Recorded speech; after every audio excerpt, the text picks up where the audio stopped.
After an off day yesterday, we're back here at Dorn Park. Welcome in to Pregame Tomahawk Talk. I'm Ariel Tamir-Pinsky, joined by Lyle, Alenstein.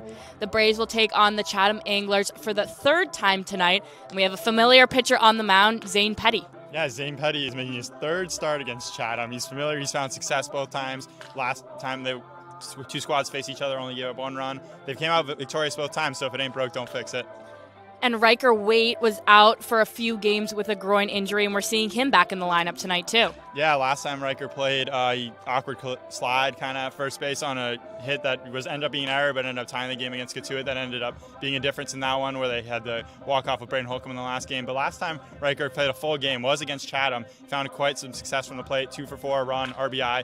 Good little spark coming out in the 9th spot in the lineup tonight.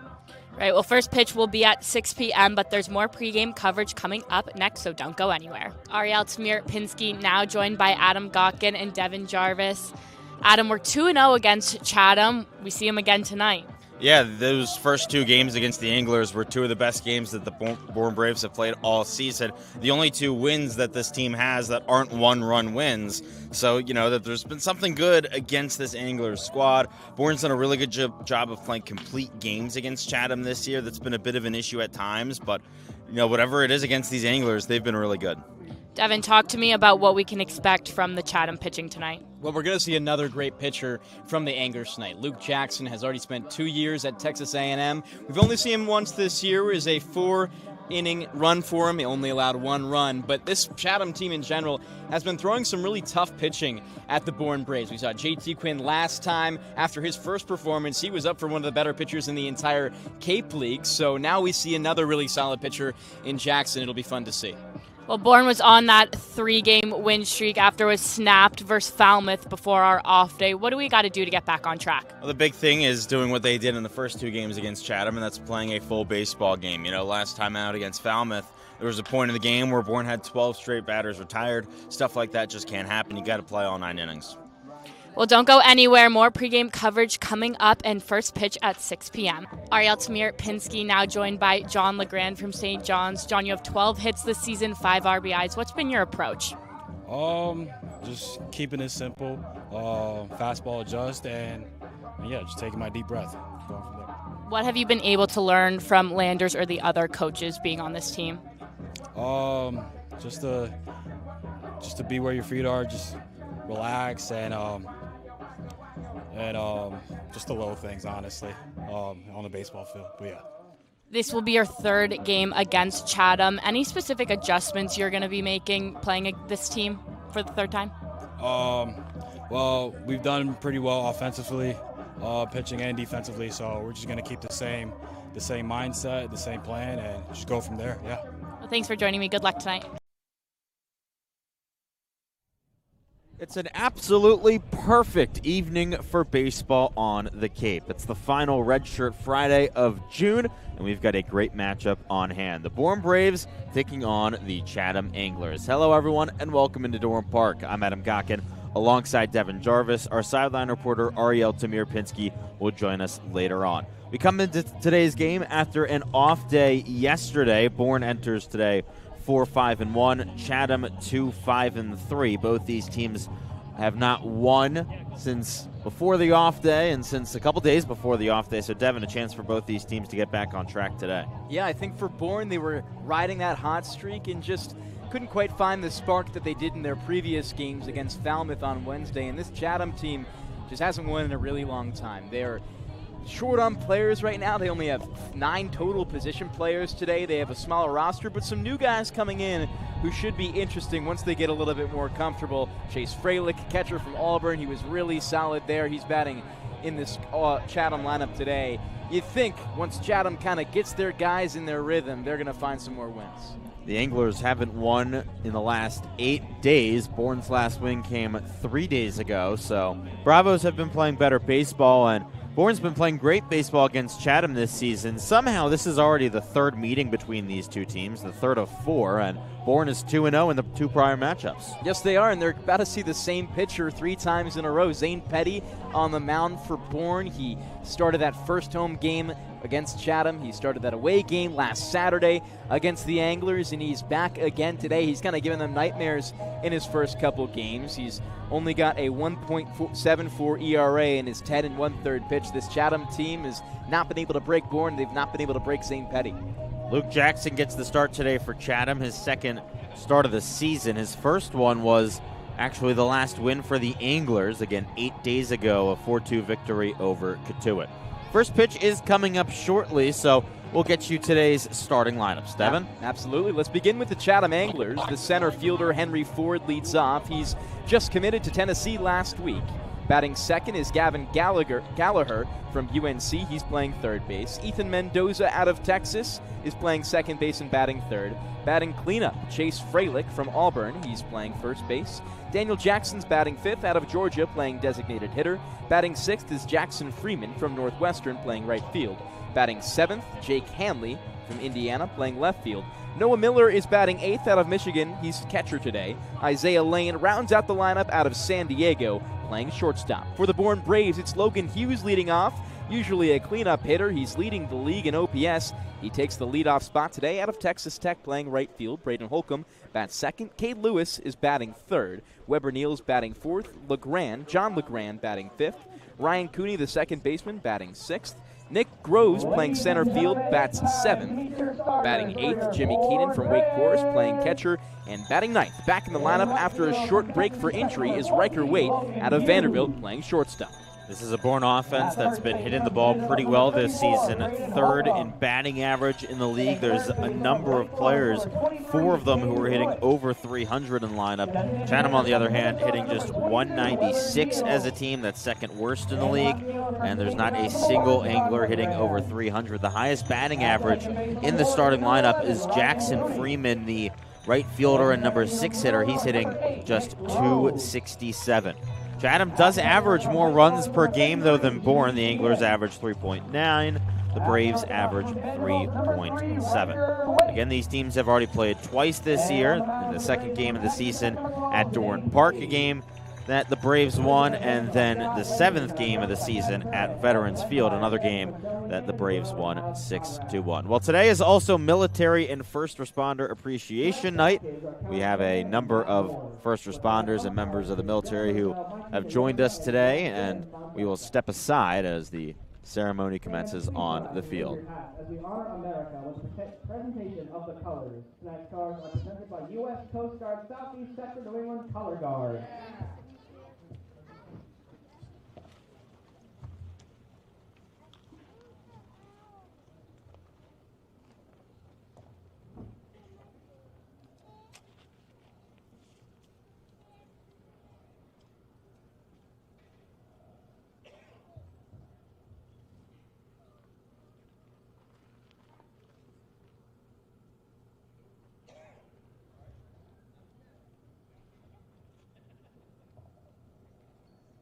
Please remain standing for the performance of our national anthem. Singing tonight's anthem is Troy Clarkson. Troy has served as the City of Brockton CFO since February of 2019. He has more than 30 years of local government and municipal finance experience in both elected and appointed positions, including serving on the board of directors for Cape Cod Community College. Troy lives in Falmouth with his wife, Barnstable County Sheriff Donna Buckley.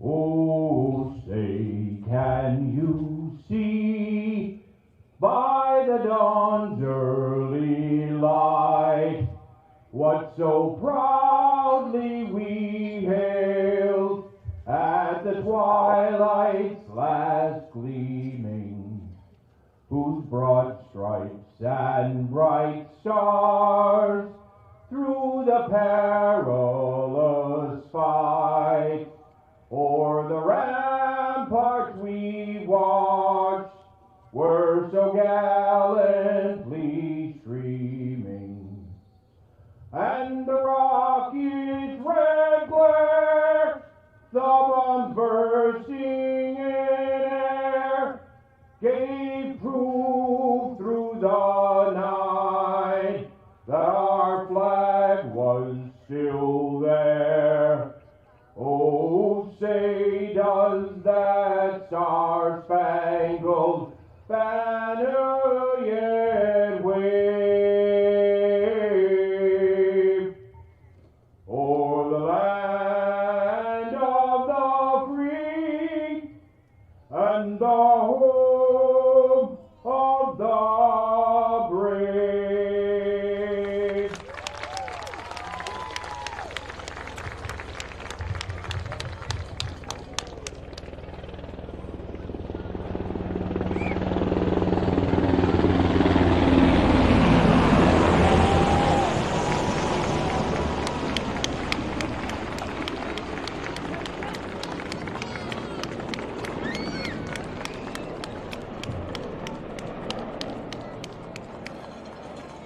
Well, there's really nothing that hypes you up more in this world than a pre-game flyover. We are just about ready to get going here on Military and First Responders Appreciation Night from Dorn Park. The Bourne Braves taking on the Chatham Anglers. Again, this is the third meeting between these teams this season. Bourne won each of the first two matchups between these squads. Yeah, it was a really exciting battle for the side of Bourne. You could argue the best two games they've played this season were both the ones against the Anglers, as this flyover is not going to stop. It's just going to keep the crowd going. I love a flyover personally, Adam. Oh, I mean, how can you not? It's a U.S. Coast Guard helicopter, and it is very, very cool to look at, for sure. But as I was saying, Bourne's best two games of this season were against the Chatham Anglers this year. It was that Sunday on June 15th where they won 4-2. Also last Saturday where they won 6-2 on the 21st. Those are the only games this season they've won by more than just one run. And they played, you could argue, complete games in those. The pitching staff looked great. The hitting was consistent from start to finish.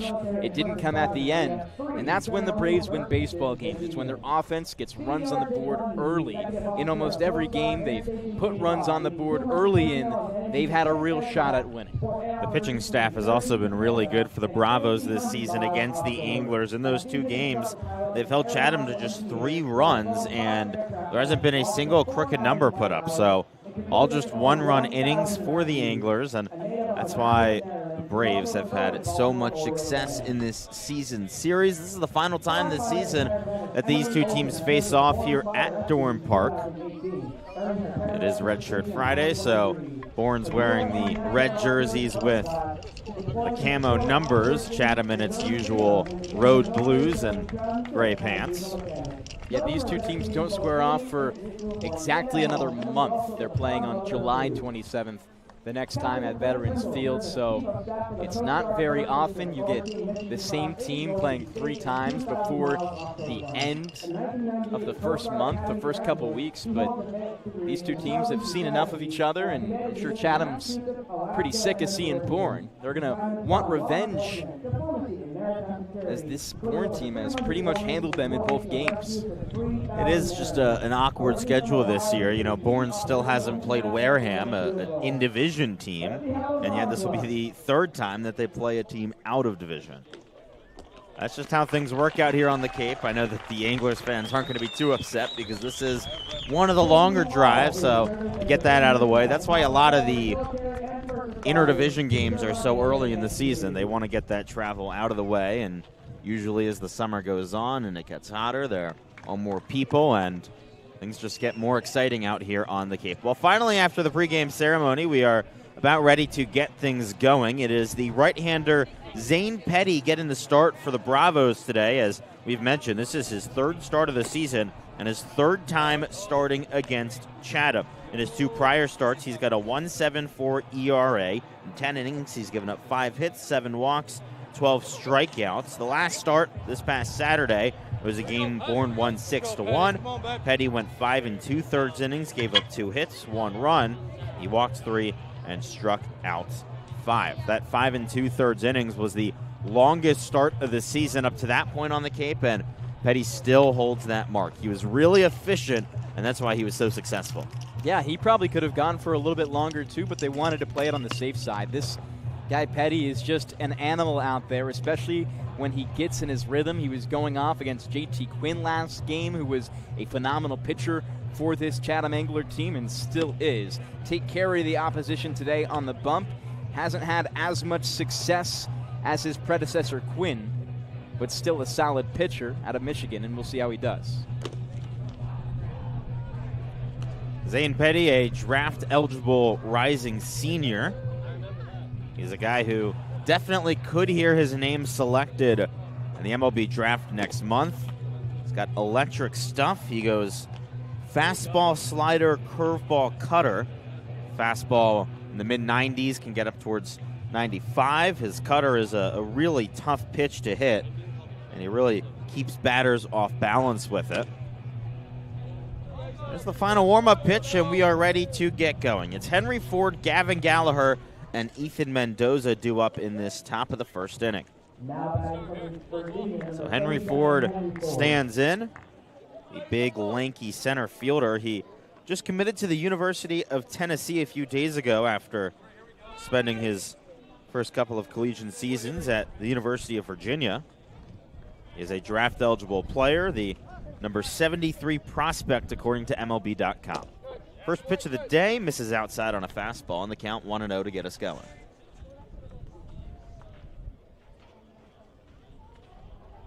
It'll be interesting to see whether or not Ford decides to head to Knoxville next season.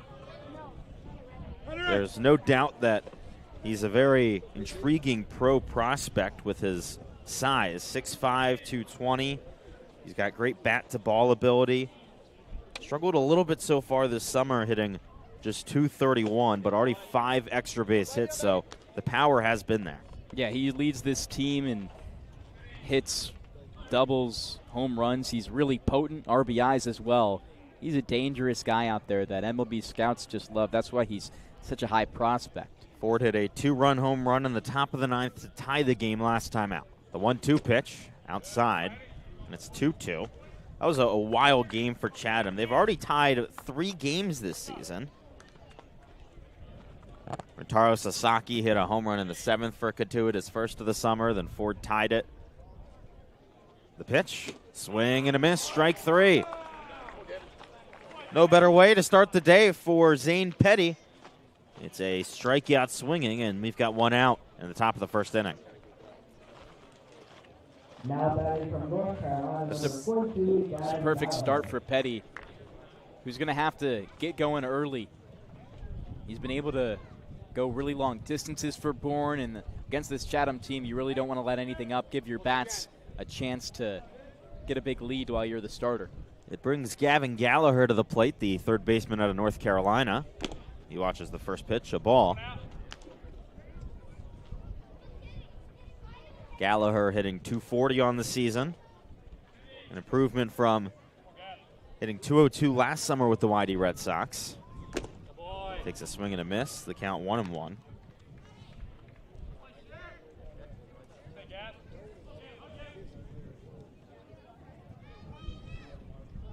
Gallagher hit 325, I should say, this past season at North Carolina, an improvement from 314 in his freshman year.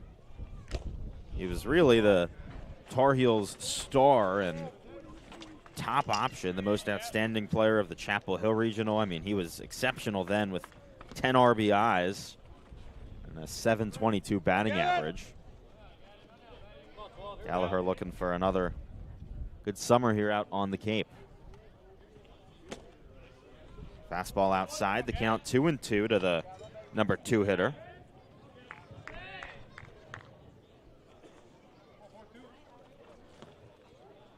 It's been a bit of rough going as of late for the righty. 0 for 5 last time out. Fouls went off to stay alive here in his first at-bat of today's game. This Chatham team has so much talent, and they do every year. It's just about putting all the pieces together. Not the start you hope for at 2-5-3, but they can find magic and become a dangerous team. It just all depends on the synergy of your squad. There is a lot of talent on the Anglers team, as you've been saying. Henry Ford, Gavin Gallagher, Ethan Mendoza, Chase Freilich, 1 through 4, all potential day 1 or day 2 picks, as that one drops in center field in front of Nick Groves, and it's a single up the middle for Gavin Gallagher, first base runner of the day.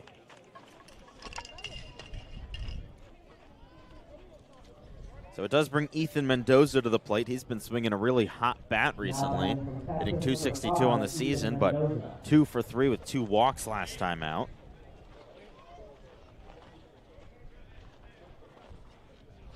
Second baseman comes from UT Austin, transfer there from Arizona State.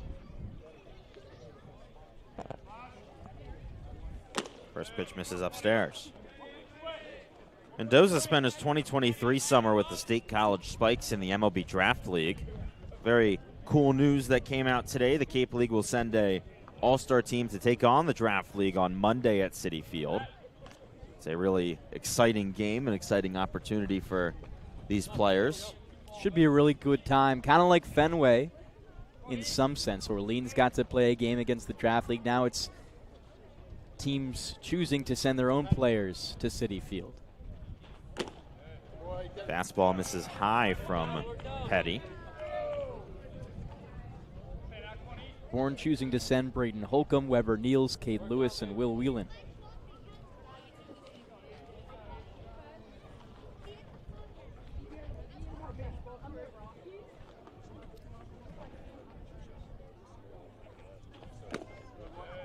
Another pitch inside, and it's 3-0.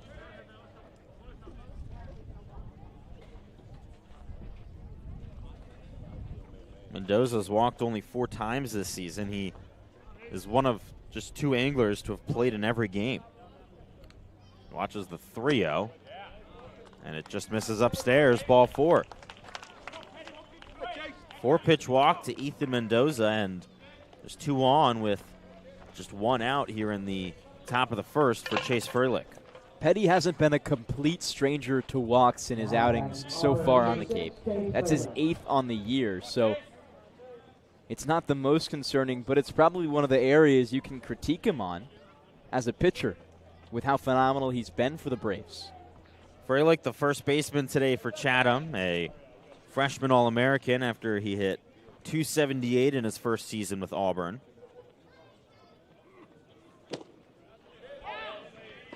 Froelich was so good that the Tigers had no choice but to move Ike Irish from the catching position. Irish was one of the best players in all of college baseball this past season and is a very good defensive catcher, but Froelich was so good and he's best catching, so they had to put him there. He gave him no choice. Irish played for Chatham last summer. Froelich still searching for his first RBI this summer. He has struggled a bit. Just 2 for 13 and 7 strikeouts.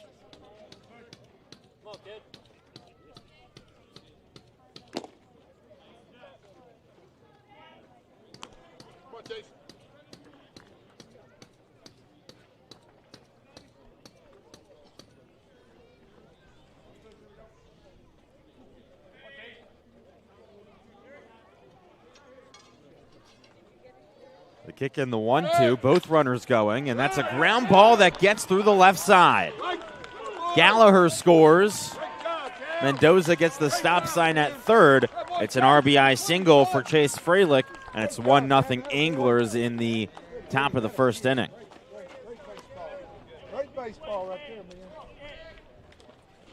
Just a perfectly executed hit and run. Riker Waite, the shortstop, was on his way to second because the runners were going, and if he had just stayed in his original spot, which he couldn't because of the runners, it probably could have been a double play. Yeah, just a really awkward position that Chatham puts Riker Waite in there because you want to cover the bag, but you're not going to expect the ball to be hit right at you or where you were before, and then you get the run out of it. Just like you said, a perfect hit and run. Riker Waite coming back into this lineup after taking a few games off.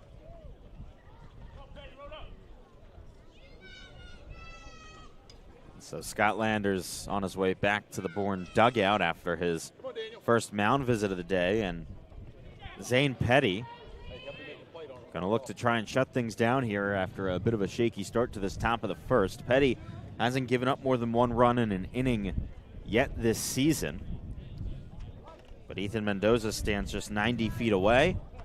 Daniel Jackson up. He's got 7 RBIs this season. That's tied for the Chatham team lead.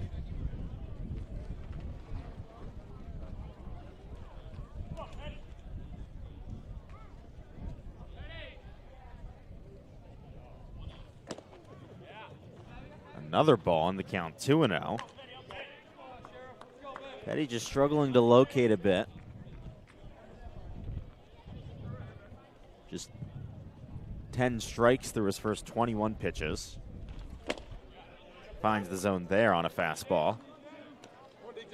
Like most pitchers, of course, he works well when he's ahead in the count. Has fallen back pretty heavily against a lot of these batters, and that's why you see so much success for Chatham.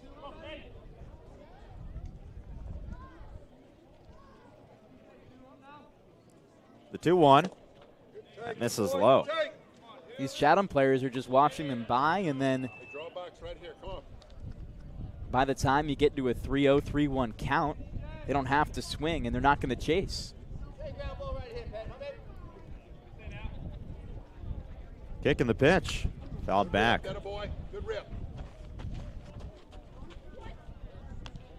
Daniel Jackson, a true power hitter.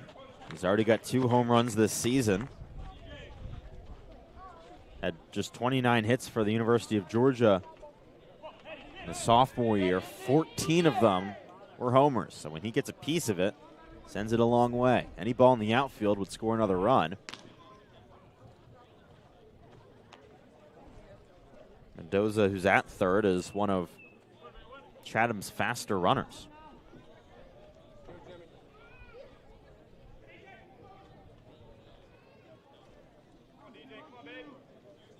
Here's the payoff. That just bounces out of the glove of the catcher, Keenan.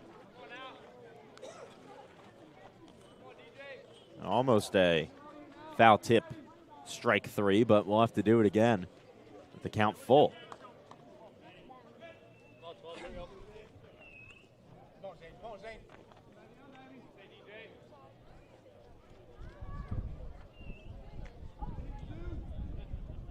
Three-two again. That's upstairs, ball 4.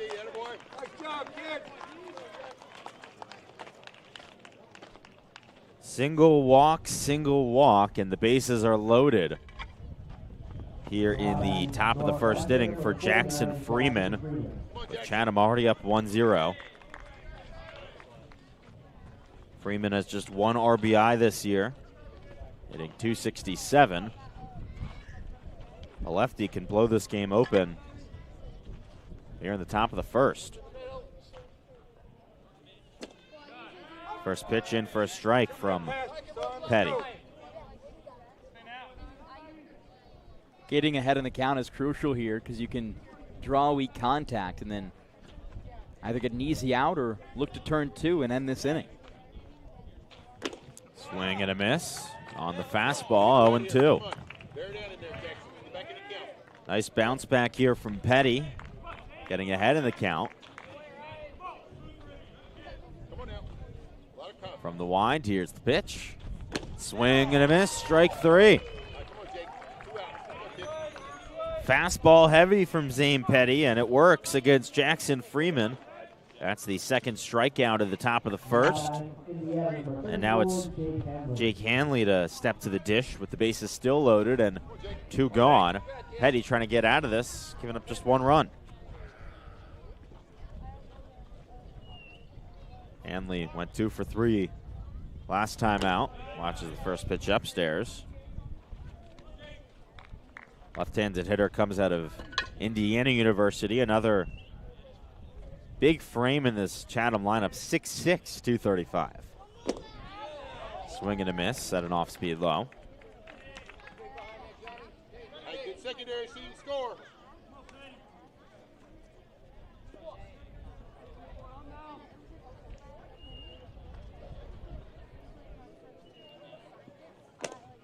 Hanley watches another one in for a called strike. It's 1-2. Zane Petty can get out of the top of the first here with the bases loaded and just 1 run across. The right-hander out of Texas Tech comes into the wind.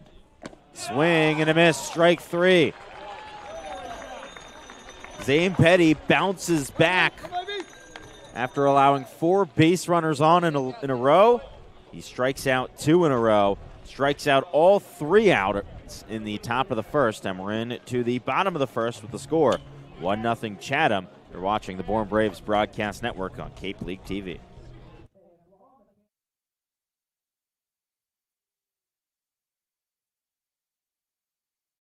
Here at the Mass State Lottery, we're known for our monster wins.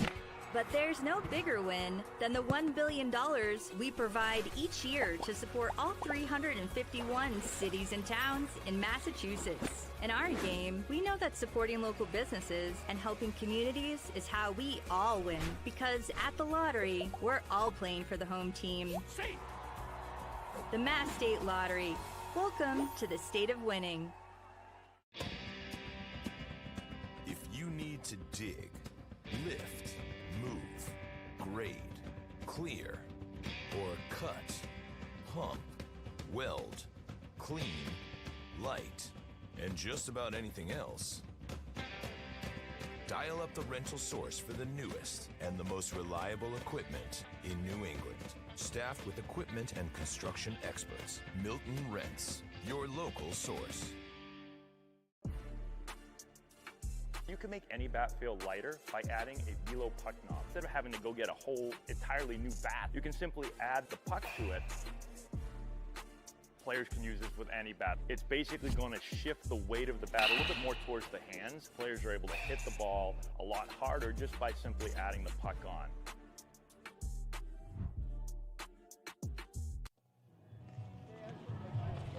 Welcome back into Dorn Park for the bottom of the first inning. Chatham leads Bourne 1-0. The Anglers starter today, Luke Jackson, a right-hander out of Texas A&M. He's pitched in just one game this season. That was 8 days ago, Chatham's last win, a 4-2 victory over Cotuit. Right-hander went 4 innings, gave up just 1 hit, 1 run. His issue, though, was walks. Gave out 4 free passes. He did strike out 2.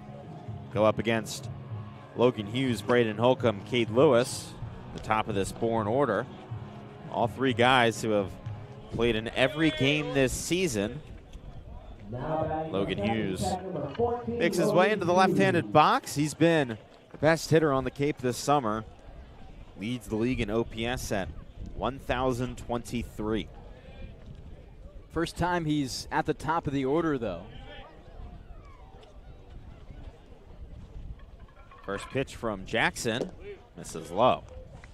Luke Jackson goes fastball, changeup, slider. Can get up towards 96, 97 with the heater. Boy. 94 called strike, 1-1. And Hughes at the top of this lineup might look a little weird because he hits for power, but he just gets on base, and that's really what you need out of a leadoff guy. He's walked a bunch this season. Has 9 walks. That leads the team. He leads the team in on base percentage too. Top 3 in hits. Fouls off the 2-1 pitch. Hughes also leads the team in home runs with 2 of them. 1 back on opening night in Harwich.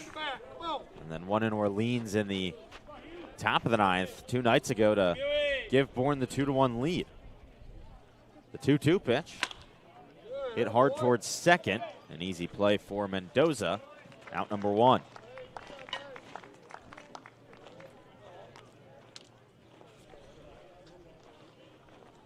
So that'll send Braden Holcomb to the plate. Right-handed hitter playing at first base in the field today, but we have seen him all around, whether it's in every position in the outfield or at third base too. He's looked really good on the defensive side of things this season. Still trying to find his footing offensively, though. Takes a swing and a miss at the first pitch. Holcomb hit .333 last summer, just .189 so far this summer. What's impressive, too, about his defensive ability is because he's not been in one place. He's been almost everywhere in the outfield. He's been at first. He's been at third. Bounces one left side. That gets through. Just past the diving Isaiah Lane, and it's a 1-out single for Braden Holcomb. Out there, let's go.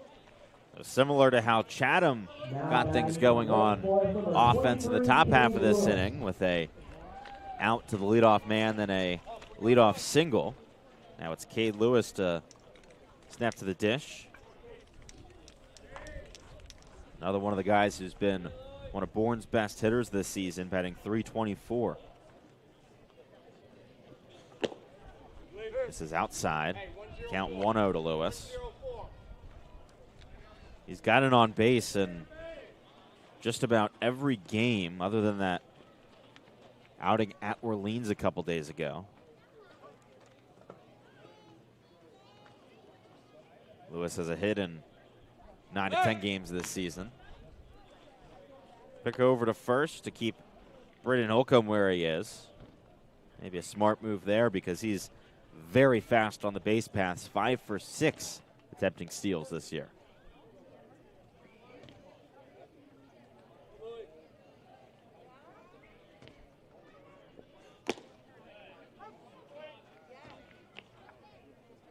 Jeff Merzel is the umpire calling balls and strikes behind home plate today. Mike Hinojosa at first, and Jim Fonseca, the man at third base.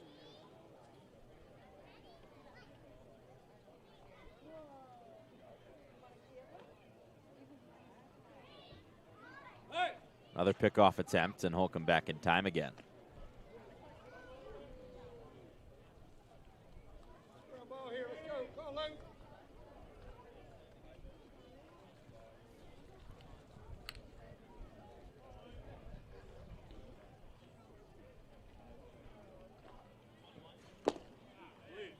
Fastball at 96 outside, 2-1 the count.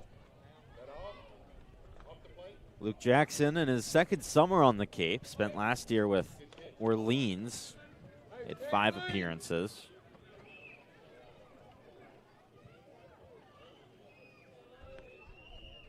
Right-hander's 2-1, in for a strike. A slider upstairs, it's 2-2. Jackson starting for the first time in a while this season. Didn't start at all this past year with the Aggies. Another pickoff attempt. Holcomb back in again for the third time.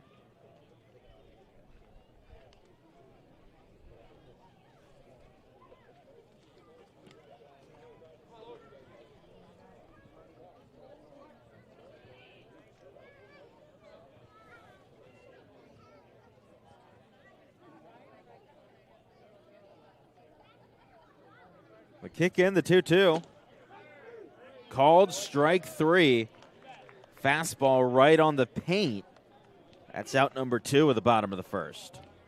Now batting from Minnesota, number 22, Weber. Backwards K's, the first of the day for Luke Jackson. There's a Bourne lineup that has really struggled with striking out this season. They've gone down 112 times, now 113 after that one via the strikeout. That leads the league. Weber Neal stands in, designated hitter. Watches the first pitch in for a strike. Slider right down the middle. Neal's tied for the team lead in extra base hits with 3 doubles.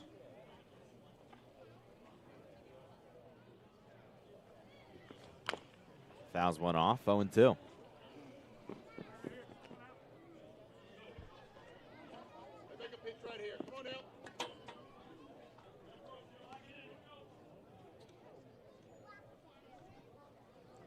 Neal's looking to extend this bottom of the first after Bourne went down 1-0 in the top of the first. From the stretch, here's the pitch.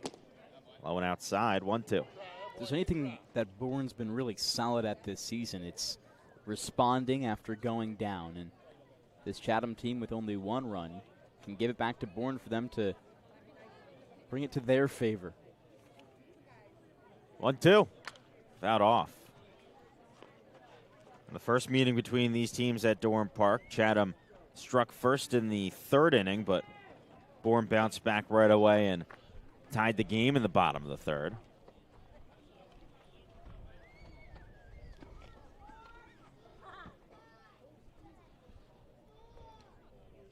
One-two to Niels. Another bouncer foul.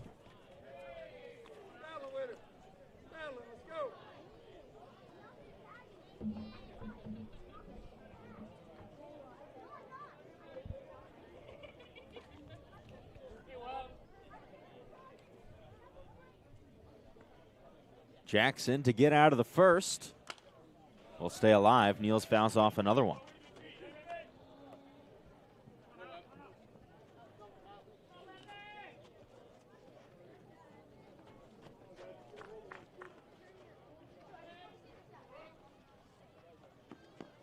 Niels, one of the Bourne players invited to play at Citi Field on Monday in a draft showcase, has really upped his draft stock this summer.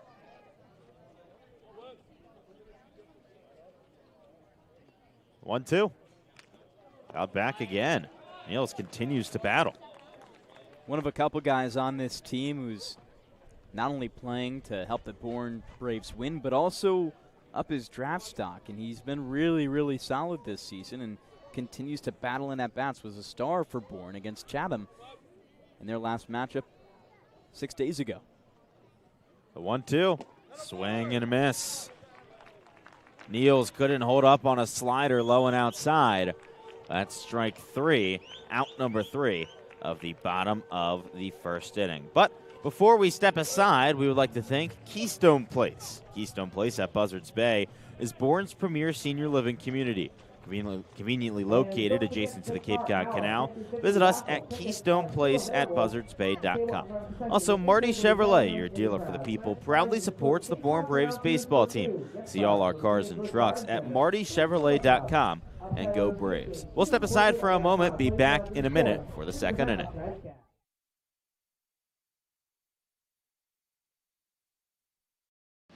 Cape Cod 5 is proud to be the official banking partner of the Cape Cod Baseball League. Cape Cod 5 offers a broad range of financial products and services tailored for every stage in your financial journey. Reach out to us. We're here to help.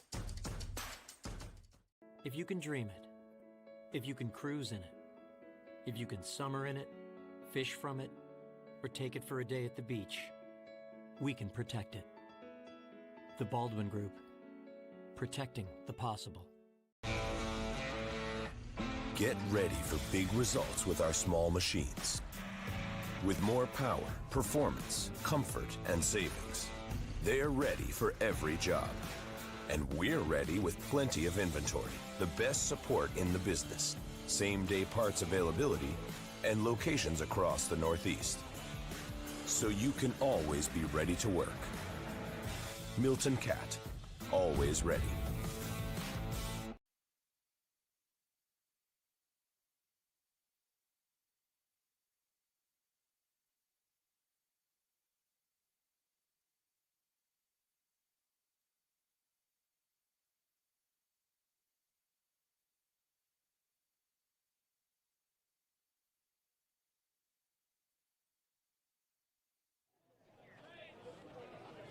First pitch of the second inning is in for a strike from Zane Petty to Noah Miller, the Chatham catcher.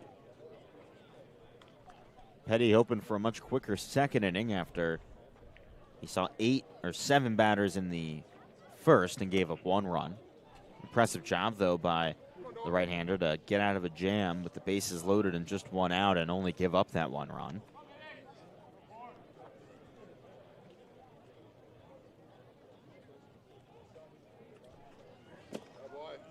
Miller watches 1 in low. 2-1.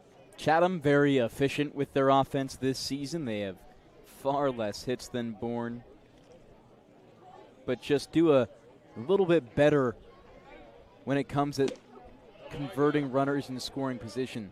They're 9th in the league in batting average, but they are 3rd in walks. And when they can draw free passes like they did 2 times last inning, they convert on the runs. That's why their offense has been a little bit better than Bourne's this season.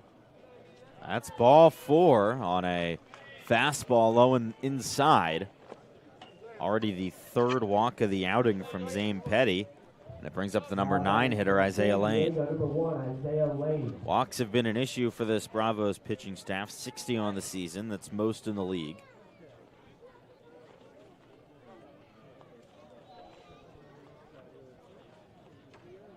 A lot of those pitching statistics not where Bourne usually is or would like to see it. 10th in ERA, 10th in walks, 10th in whip. Bunt put down by Isaiah Lane. Petty fires to first, and it's in time for the out. Nice athletic play on the mound by the Bourne pitcher. Noah Miller advances to second. It's a nice sac bunt from Isaiah Lane. Perfectly executed, but what a great play defensively by Zane Petty. Kind of adds some style points with the slide into the throw, pops up. Acts like he's been there before. Henry Ford stands in for the second time in as many innings. He went down swinging his first time up. First pitch, a ball outside. You know, talking about that overall pitching statistic, for this entire team, Adam. You were mentioning how this isn't where they are usually, and it's not. But I think as the season goes on, they'll find their groove a little bit more.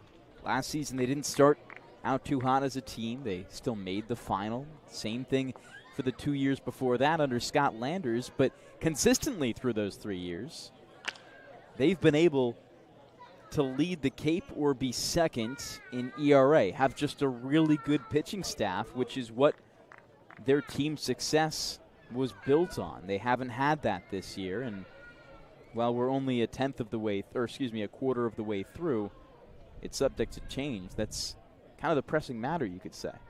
It definitely is, but yeah, just a quarter of the way into the season, so there's a lot that can change and a lot that probably will change. 2-1 to Ford. Is popped up, shallow left field. The shortstop, Riker Waite, makes the catch for out number 2. It's nice to see Waite back out there in the field after coming up hopping a couple days ago and leaving the game with an injury. He is back, and he's been exceptional in the field this season.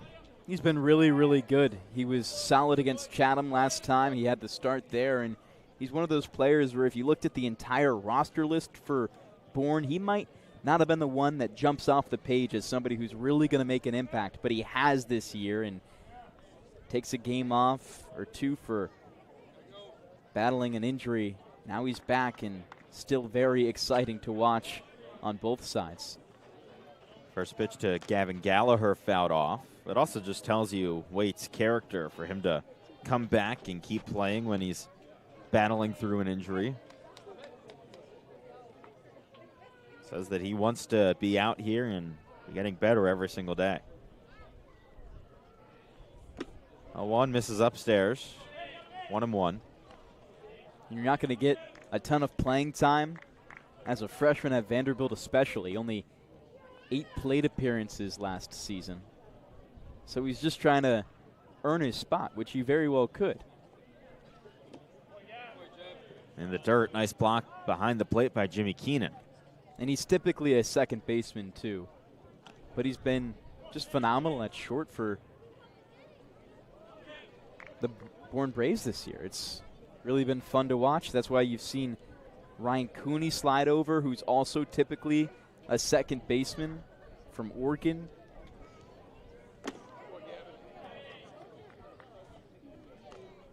We won the count to Gallagher. 2 gone here in the top of the second.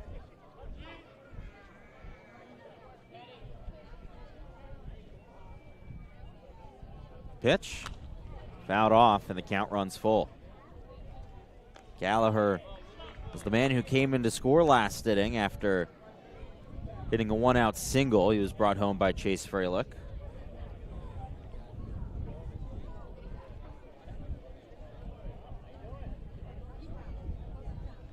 Gallagher still searching for the first RBI of the summer. Fouls off another, and they'll stay alive with the count full and 2 gone.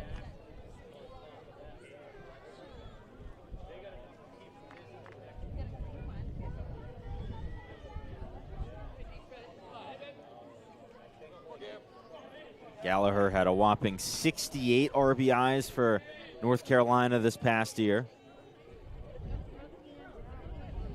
10 in just 18 plate appearances in the regional. Pops one up, third base side. That's out of play, so there'll still be a chance for Gallagher to get his first RBI of the summer.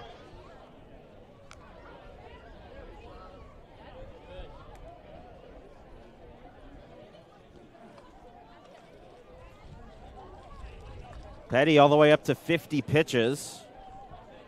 Just 27 of them strikes. We said this earlier, but Petty's last outing against Chatham was one of the best of any pitcher this season. He was the first guy to go 5 2/3 innings.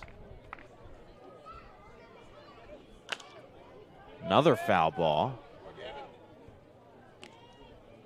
Chatham has just been fouling off so many pitches. There's an obvious strategy there to try and get Petty out of the game because they've seen what he can do. Clearly, and they're working his pitch count up pretty well. He's in 52 pitches now. We're about to see the Ninth pitch of the at-bat.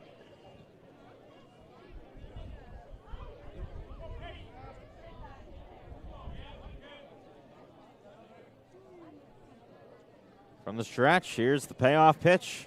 And that bounces in front of the plate, ball 4, and away from Jimmy Keenan. So the man at second, Noah Miller, advances 90 feet to third. Already the 4th walk of the evening from Zane Petty.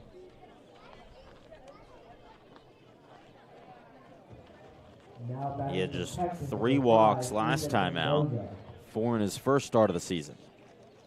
Ethan Mendoza, the first man to walk today, steps to the plate with runners on the corners and 2 gone here in the top of the second.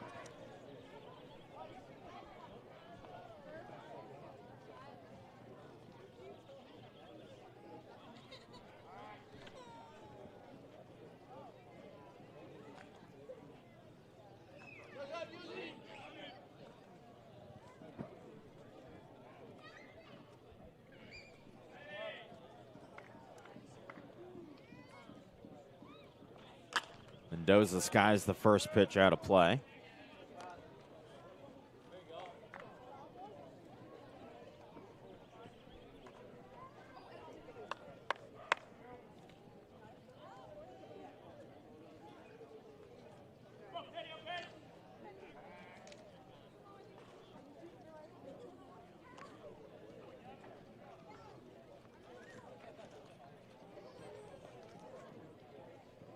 It's been a long start to this game. Zane Petty has been in a lot of long counts. Ahead 0-1 here. Now 0-2. I mean, it's clearly part of the strategy for the Anglers to try and just wear Petty out. It's one of the negatives to seeing a pitcher for the 3rd time is you get to know him a little bit. The saying goes, it's hard to beat the same team 3 times. 55th pitch misses outside, and Gavin Gallagher snags second base. That's the first stolen base of the night. Now 2 in scoring position here with 2 gone. A chance to make it a 3-0 game if Ethan Mendoza can get a hold of this ball. From the wind, here's the 1-2, and that's lifted in the air towards left field. LeGrand watches it bounce into the wall. Both runners score. It's a 2 RBI double for Ethan Mendoza, and it's 3-0 Anglers here in the top of the second. Excellent piece of hitting and overall offense from Chatham right now. They're seeing Petty extremely well, working counts and just placing the ball in the outfield to score runs. And so it brings Chase Freilich to the plate. Left-handed hitter already has 1 RBI today. Brought home the first run on a single in the last inning. First pitch, Mendoza on his way to third, and that throw bounces into the outfield. Mendoza scores, and it's 4-0 Anglers. So really not the start that Bourne was hoping for today. Zane Petty, after giving up just 3 runs in his first 2 starts, first 10 1/3 innings, he's already given up 4 today. You look back at the past 4 games and the game we have today, where Bourne struggles is when they let an inning compound upon itself to where it's too big to come back from. Against Falmouth in their last loss, it was a 4-run 5th inning. That was just too much. It ended up being all Falmouth needed to win the game, and when you allow a 3-run inning so early in this game, it's just shooting yourself in the foot. Limitation is really what you need to focus on. In the dirt, it's 2-2. That was the most impressive thing about Bourne's 3-game win streak. They didn't give up a multi-run inning the entire game. And every Bourne loss this season, though, all 5 of them, they've given up at least 1 multi-run inning. There's a liner into right field, and it's a single for Chase Freilich. It's a great start to his day. 2 for 13 entering the game, 2 for 2 in the first 2 innings. Now batting from Georgia, number 2. So that brings Daniel Jackson to the plate. He walked in the last inning.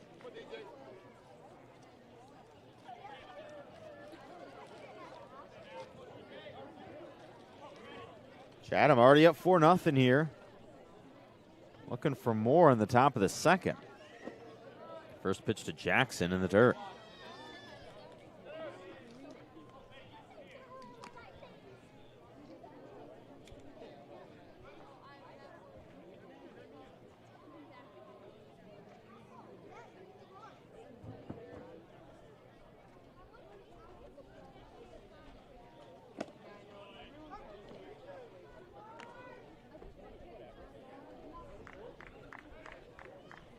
There is action in the Bourne bullpen.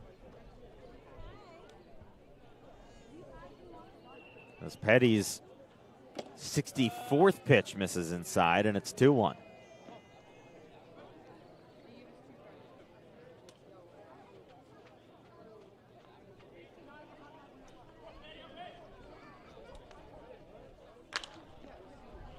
Hard hit ball down the right field line. That drifts foul.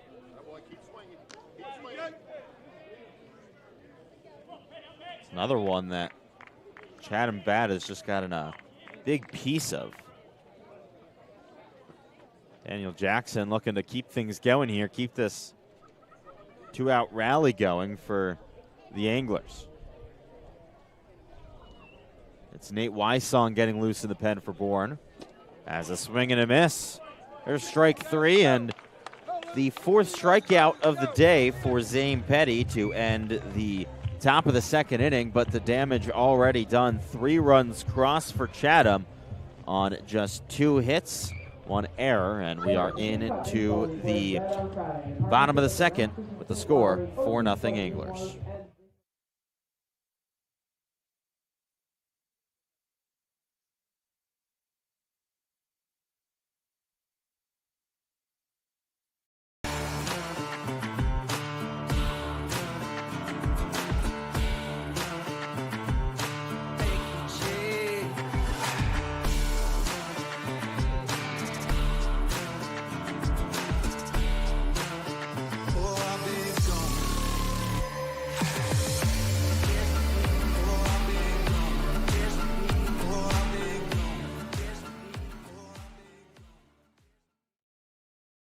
If you can dream it, if you can cruise in it, if you can summer in it, fish from it, or take it for a day at the beach, we can protect it.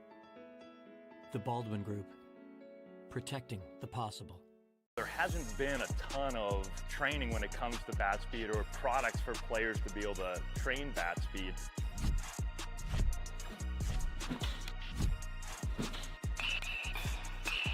You can improve your bat speed and reach your goals working 10 to 15 minutes a day on this a couple of times a week. That's a no-brainer for every player. We're into the bottom of the second inning, and Bourne could really use some offense here. Chatham up 4-0 early on. John LeGrand will lead things off for the Bravos. He's been Bourne's leadoff hitter for a large part of the year, but batting 5th today. He was really good in his last game, 2 for 3 with 2 walks and 2 RBIs. We'll see what he can do here against Luke Jackson, who gave up 1 hit but got 2 strikeouts in his first inning. Swing and a miss from LeGrand on the first pitch.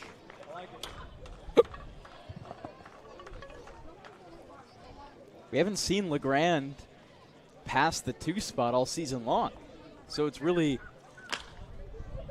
It's a bouncer towards second, and easy work for Mendoza, out number 1. That's the second time in as many innings that the first out has come on a ground out to second. A really different feeling to see LeGrand so deep in this lineup. Number 11, Ryan Cooney. That brings Ryan Cooney to the plate, the second baseman today. That's the 3rd start of the season for Cooney, his first time not playing short. First pitch, a ball on the count 1-0. Cooney 1 for 8, went 0 for 4 last time out against Falmouth.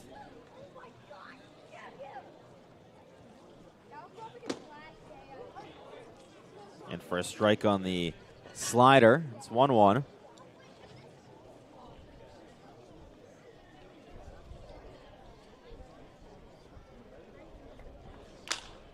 Broken bat bouncer towards second. Mendoza gets it done. That's already the third ground out to second base today. You've got two gone in the bottom of the second. A lot of weak contact that Jackson's drawing right now. Even the grounder that Holcomb got in was just well placed, not terribly hard hit. So Jackson's doing a great job right now, and it seems like every single game, Chatham is throwing just a really tough pitcher against this Bourne lineup. And in the first two games, they were able to break it. Doesn't look like yet today they have. Nick Groves watches the first pitch in for a strike. The center fielder 0 for 8 on the young season. Strikeouts have been a bit of an issue, 5 of them, but Groves last summer in Hyannis struggled early on and then ended up hitting over 300, so he's just got to get his feet wet and get accustomed to the wood bats, then Groves should be swinging it pretty well. From the wind, here's the 1-1. That's a bouncer back up the middle. Shortstop Lane fires to first. Not in time. Dropped out of the glove of Freilich anyways, but it's an infield single for Nick Groves. Nice way to keep this inning going with 2 gone. And way to get your first hit. Well placed up the middle, not super hard. Again, Jackson drawing that weak contact, but you just need 1 hit to start the rally. And for someone like Groves to get it going, it's great to see. So it sends Jimmy Keenan up, the Bravos catcher.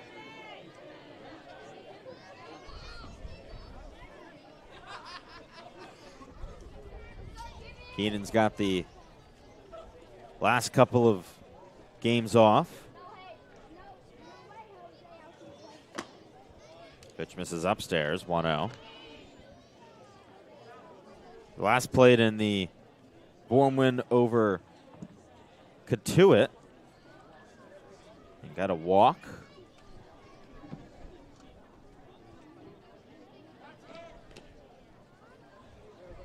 But for Keenan, strikeouts have been the issue this summer, 14 of them.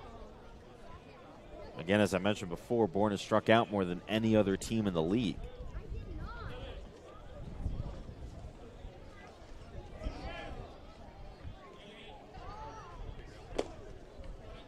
Fastball down the middle at 95 is in for a strike, and the count 1-1.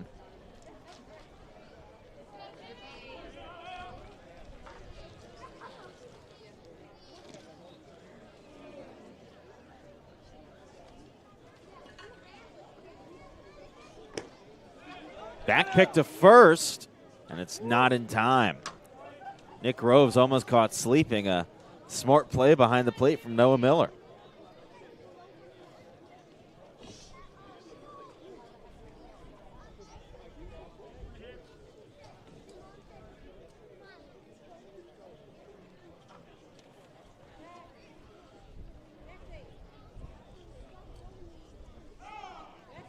Pitch clock violation against Luke Jackson.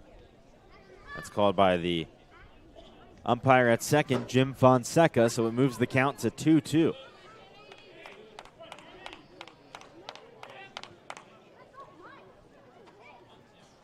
Swing and a miss, strike 3. So even after the pitch clock violation, Luke Jackson bounces right back and gets his 3rd K of the evening. That does it for the bottom of the second. Bourne gets 1 hit, leaves 1 runner on, but goes down scoreless. It's 4-0 as we move into the 3rd.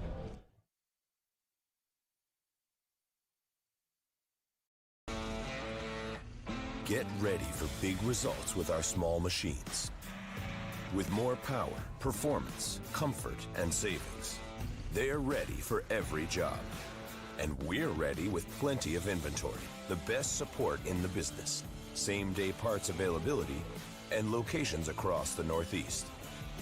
So you can always be ready to work. Milton Cat, always ready. There hasn't been a ton of training when it comes to bat speed or products for players to be able to train bat speed.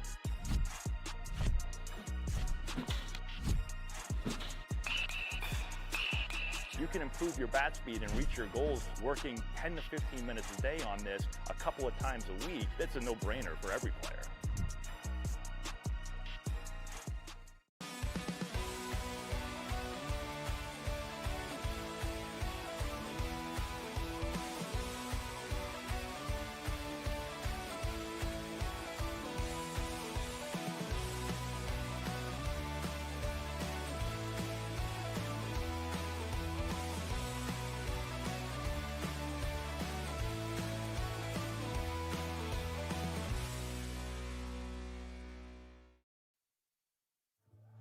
Well, the day is done for Bourne starter Zane Petty after just 2 innings of work. He gave up 4 hits, 4 runs, 3 of them were earned. He walked 4 and struck out 4. Petty gives way for Nate Wysong, the right-hander out of Wake Forest, who goes fastball, slider, changeup, curveball. Wysong's already pitched twice this season, and he's looked pretty solid both times out, Devon.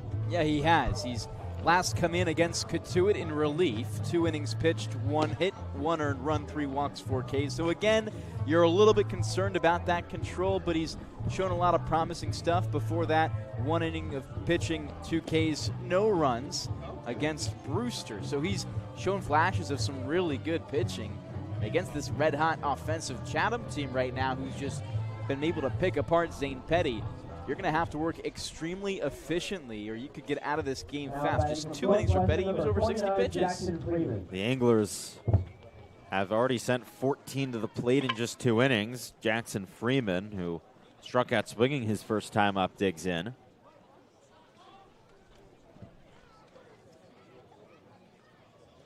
First pitch for Wysong. Fastball outside.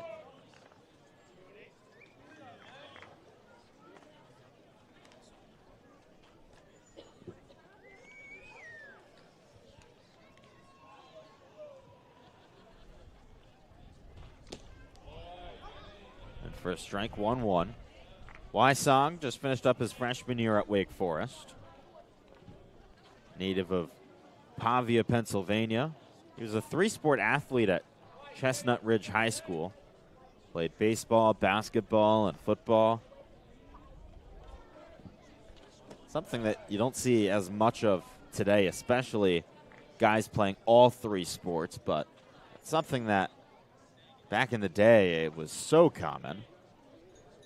There's a whole bunch of talk of what's better for young athletes, for them to play multiple sports or just focus on one. It's interesting at the high school level. I feel like baseball players, oftentimes you generally see them stick to baseball, but they're also really good at their other sports. Remember Giancarlo Stanton was like an all-state football player. 2-2, called strike 3. Fastball right at the knees, and Wysong starts his day with a backwards K. Devon, with a guy like Giancarlo Stanton, that's just a fact of him being a pure athlete. Braden Holcomb, all-state tight end in Florida. Also a big athlete. I think that's just the common denominator, I guess. First pitch to Jake Hanley, misses inside. He's 6'6", 235, so a good athlete himself at the plate. But what's interesting about Giancarlo is, you know what position he played in football? I'm going to guess like tight end or receiver. He was a punter, okay, and one of the best high really school punters that had ever been. He was just a phenomenal high school punter.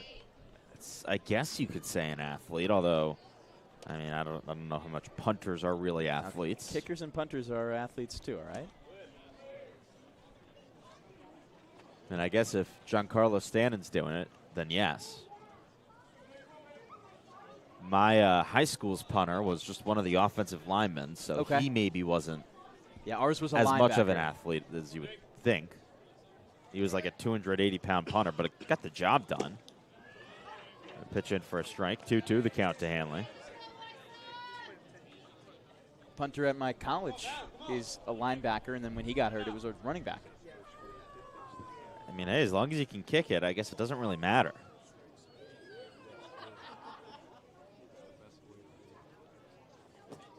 Misses in the dirt, 3-2. Probably of every position on the football field, though, I'd say punter is the least transferable to baseball for Giancarlo. Probably because it's just the least athletic, as the 3-2 is low for ball 4.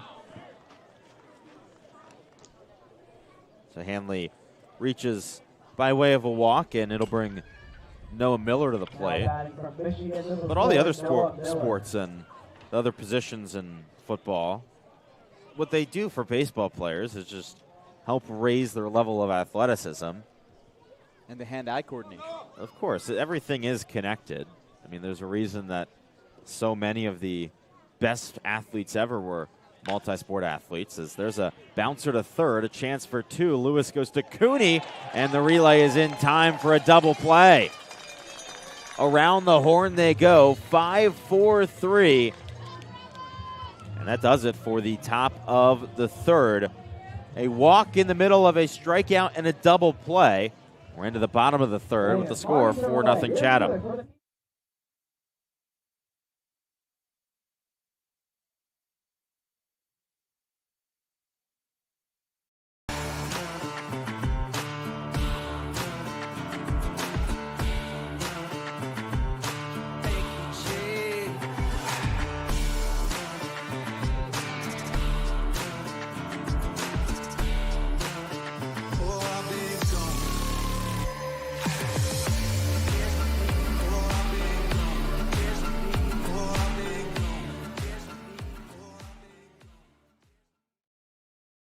If you can dream it, if you can cruise in it, if you can summer in it, fish from it, or take it for a day at the beach, we can protect it. The Baldwin Group, protecting the possible. There hasn't been a ton of training when it comes to bat speed or products for players to be able to train bat speed.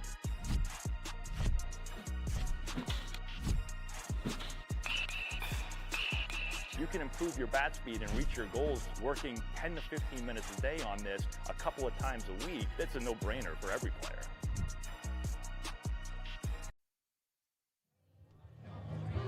Bottom of the third inning.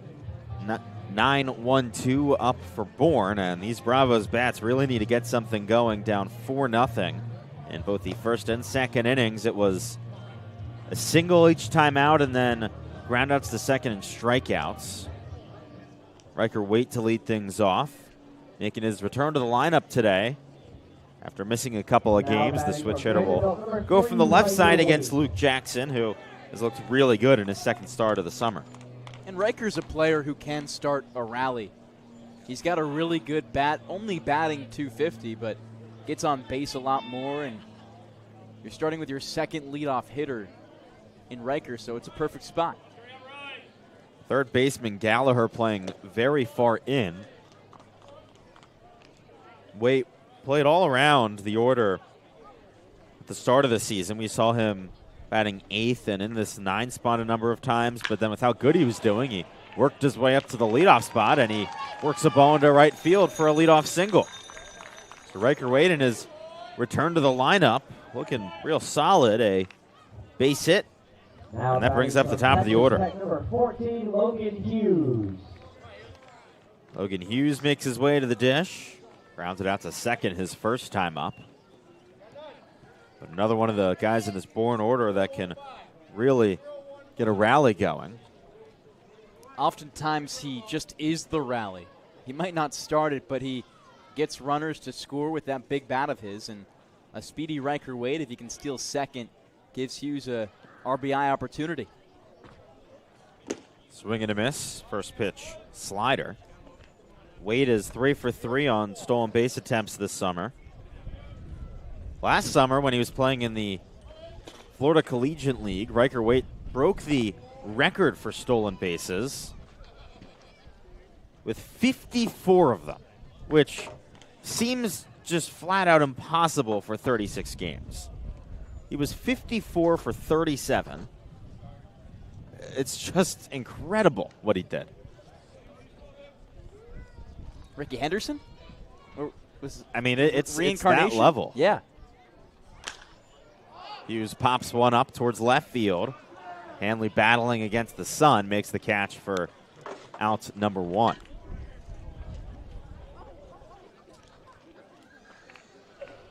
We were talking about Ricky Henderson earlier in the season and the whole what happens when a throw doesn't go into second on a stolen base and how it doesn't count as a steal, and how that's kind of called the Ricky Henderson rule. If it's I'm forgetting the exact word of the runner, but the runner goes to second, and I think it was the first game or something. They don't give him a stolen base because the Ricky Henderson rule. Wow. I feel like they'd have to do something like that for Riker Wade in that league because, I mean, there's no way that all 54 stolen bases was the catcher trying to throw them out. No. Yeah, no, they've gotten to a point where they just couldn't catch up, and also you're playing against a different level of catcher. That's got to be a big part of it, is that there is a just different level of catchers. It's the position that really can change the most from level to level. As Braden Holcomb takes a big hack at the miss and the count 0-2. He was caught stealing only 3 times. Yeah, 54 for attempts. 57. Yeah. I mean, it's just ridiculous. You're surprised. I'm surprised he hasn't attempted more steals here in the Cape. He's 3 for 3. The 0-2 to Holcomb. Inside, and that gets to the backstop. So Wade doesn't even have to steal. He gets an easy jog to second by way of the wild pitch. So now a chance for Braden Holcomb to bring his Vanderbilt teammate home on a base hit. Holcomb has 3 RBIs this season and already a base hit today, back in the first. These two buddies play golf together during the year. You can always see him hanging out. Maybe that chemistry develops right here. Kicking the 1-2, runner going. That misses low. Throw into third is not in time. There's a stolen base for Riker Waite. And Bourne has a runner just 90 feet away for the first time today. So Holcomb just needs to send the ball into the outfield to bring home a run and bring home his roommate out here on the Cape.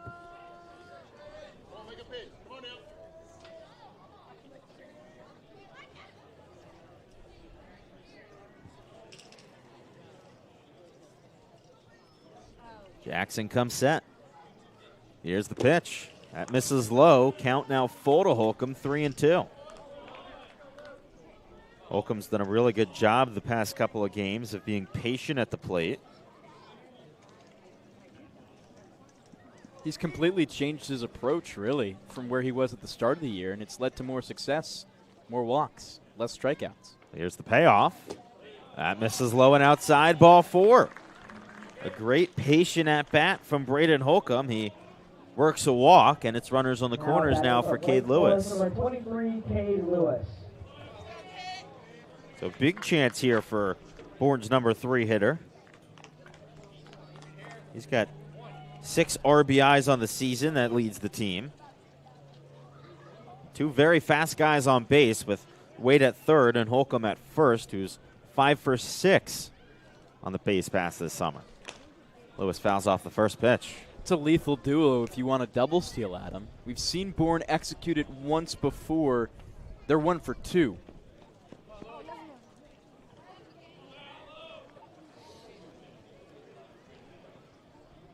Bravo's trying to get on the board. Down 4-0, but have multiple runners on for the first time today. Pickoff attempt. Holcomb back in time. Again, the way you want to look at this is not getting all 4 of your runs back in 1 inning. It's chopping at it as the game goes on. It doesn't have to happen with 1 swing of the bat. Outside, 1-1 to Lewis. But I do think a good way to put some spark into this offense is using the speedy runners you have on the corners.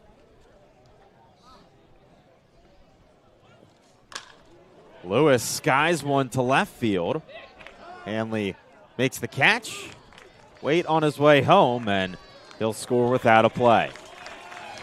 It's a sac fly for Cade Lewis.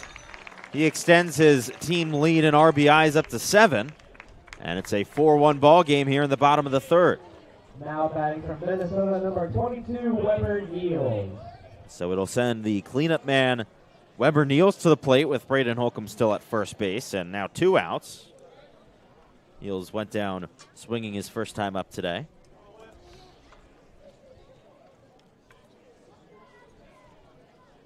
First pitch, low and outside from Jackson.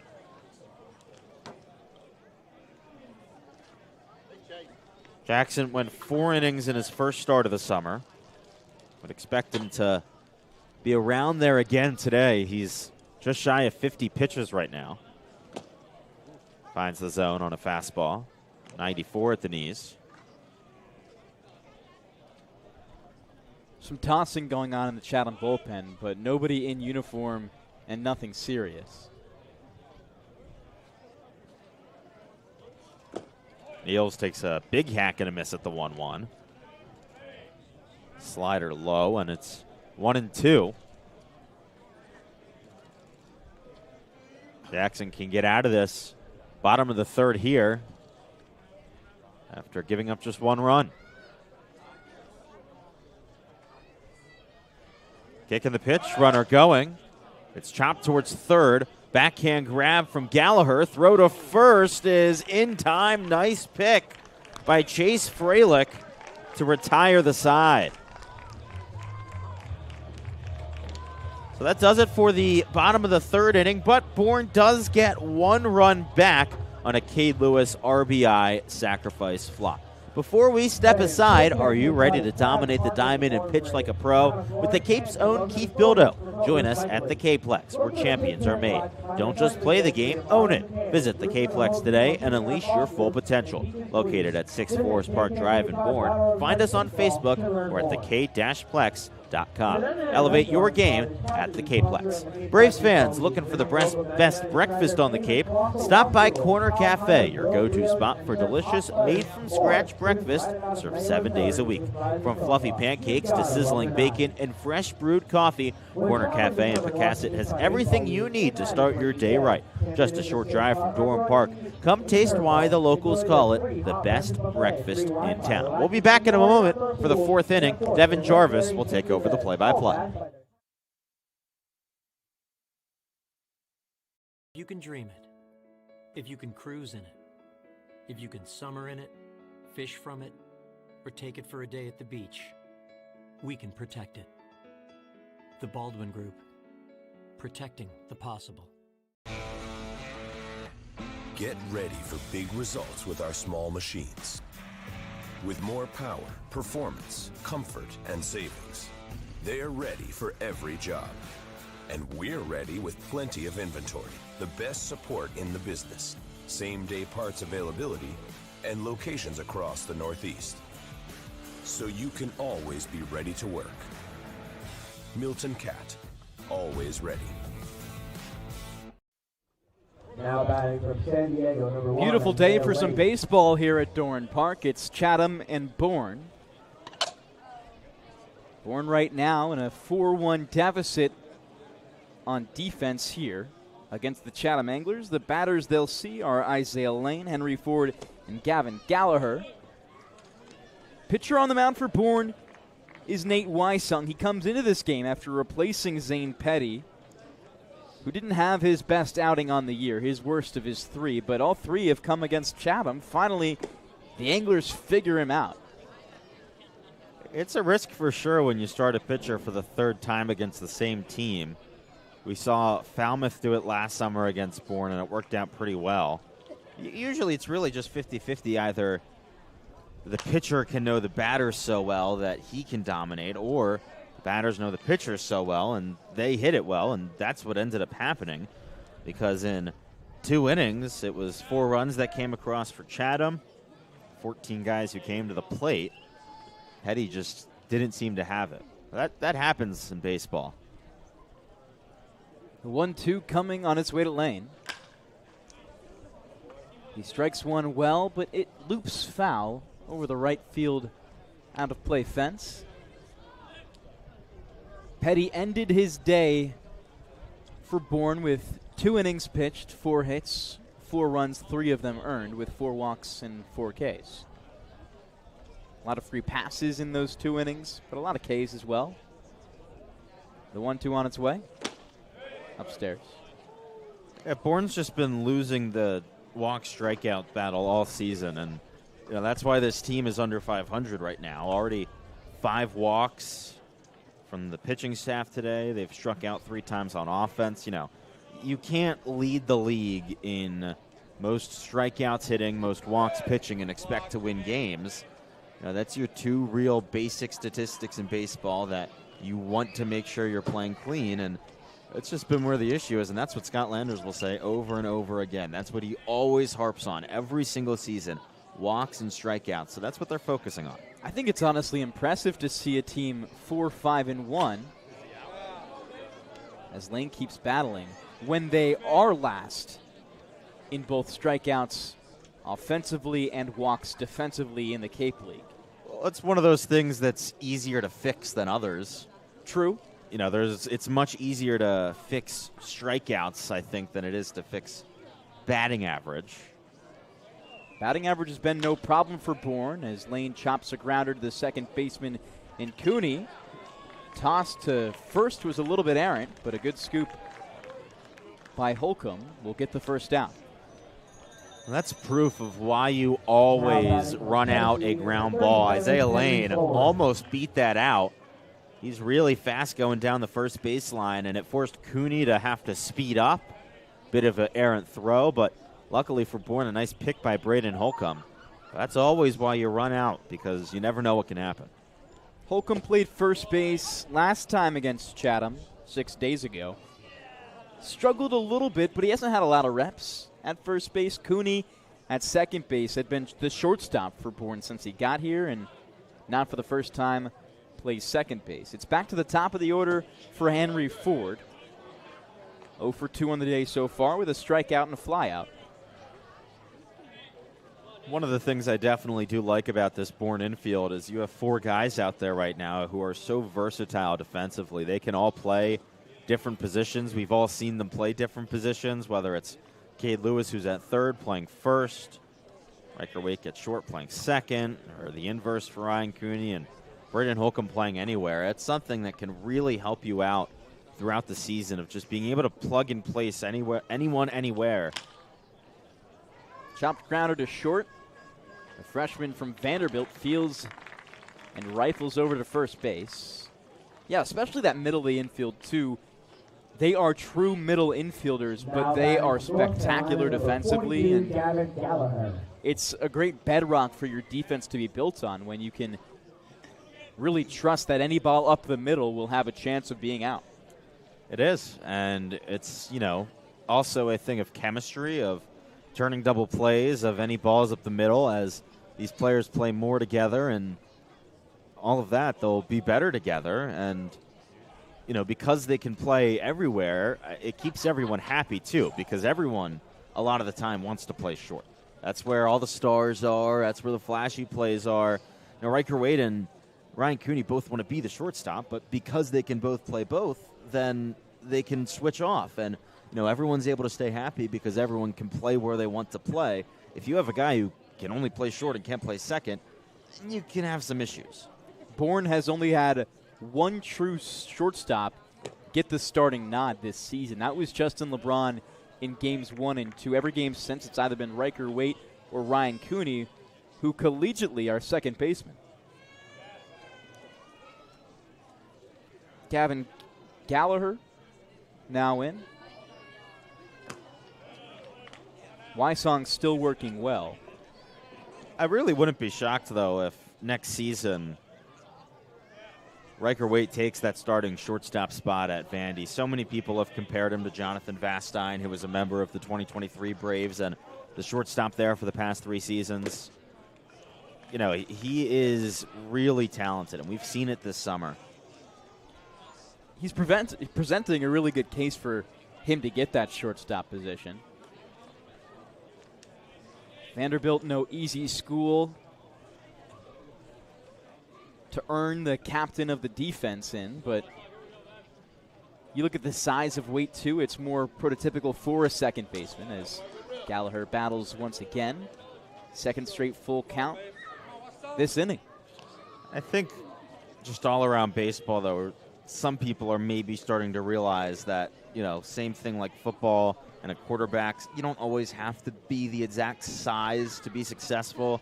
If you're good, you're good, and that's even more true for baseball than football because it's not physical. If you have the arm, you have the arm. Who cares if you're not 6 feet tall? Payoff pitch goes high, and Wysong's going to allow Gallagher on a free pass. You've seen so much more at major league level. Players defensively being really fluid. Mookie Betts, a guy who we've seen both play shortstop, play second, be in the outfield. Jose Altuve now in the outfield. Bryce Harper, outfield and infield. That has to do with more factors than just being versatile, of course, but also proves that we're in a different age of baseball now, that there's not one position that you're going to be for the rest of your life. Oh, we just saw it locally up here in New England with the whole Rafael Devers fiasco this season of the Red Sox brought in Alex Bregman to play third base, and Devers said, no, I want to play third base. I don't want to play anywhere else. And then it caused a lot of issues, and they ended up having to trade him away, and, it's going to be a lot harder for the Red Sox to win a lot of games this year without Devers because he did not want to play anywhere other than third base. And then, of course, he gets to San Francisco and says, I'll play anywhere you guys want me to. But, I know that that's something that all the Red Sox fans around here will complain about. More than enough for us to have to talk about it. Yeah, they've got that covered, I'm sure. Surprisingly, not as many Red Sox fans that I've interacted with here in the Cape than I expected. It's a big vacation area, so you have people coming from all over. It's not necessarily everyone just from here. At the plate is Mendoza. He's had the best game of any angler so far.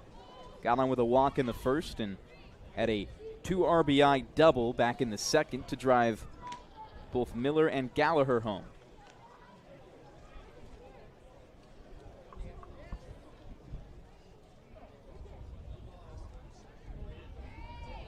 Wysong is seeing his 7th batter of the day, only in his 2nd inning of work. Has 2 outs and the count 0-2, and is looking to keep this scoreless once again for the Braves to try and crawl their way back. It was a 3rd-run 2nd inning that made it a 4-0 ball game as a swing and a miss, strike 3 will retire the side. Wysong working well through his 2nd inning. It's Bourne and Chatham with the Anglers up 4-1. We'll send it to a short break here. Be back in a few for the bottom of the 4th.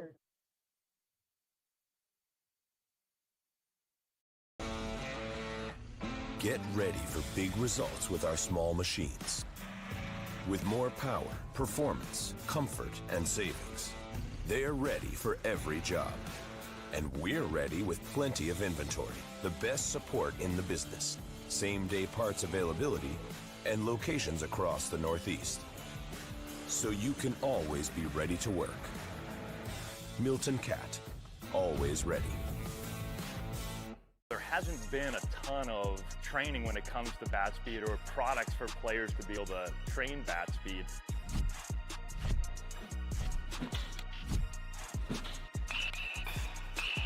You can improve your bat speed and reach your goals working 10 to 15 minutes a day on this a couple of times a week. That's a no-brainer for every player.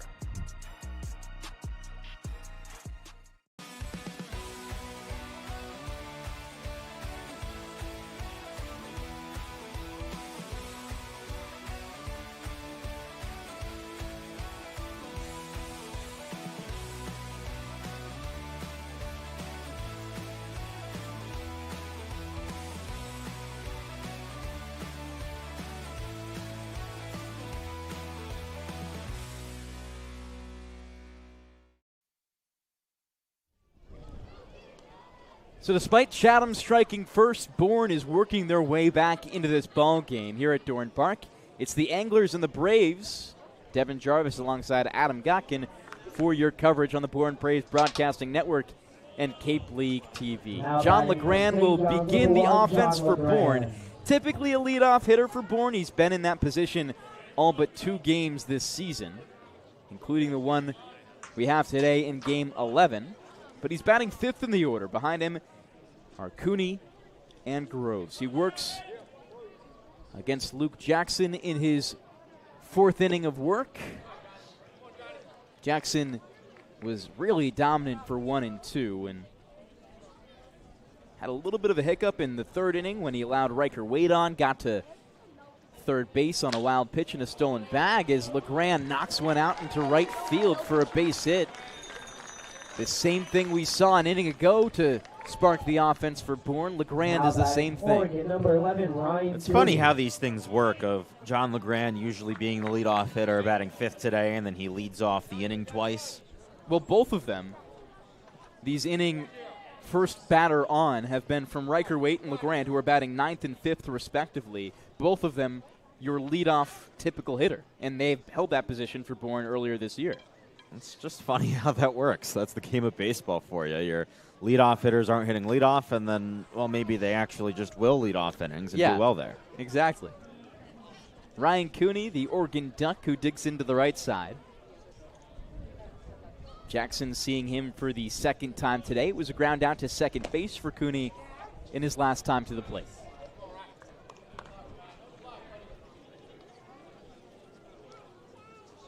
Jackson's been really solid so far. Finally, a little bit of action in the bullpen for Chatham.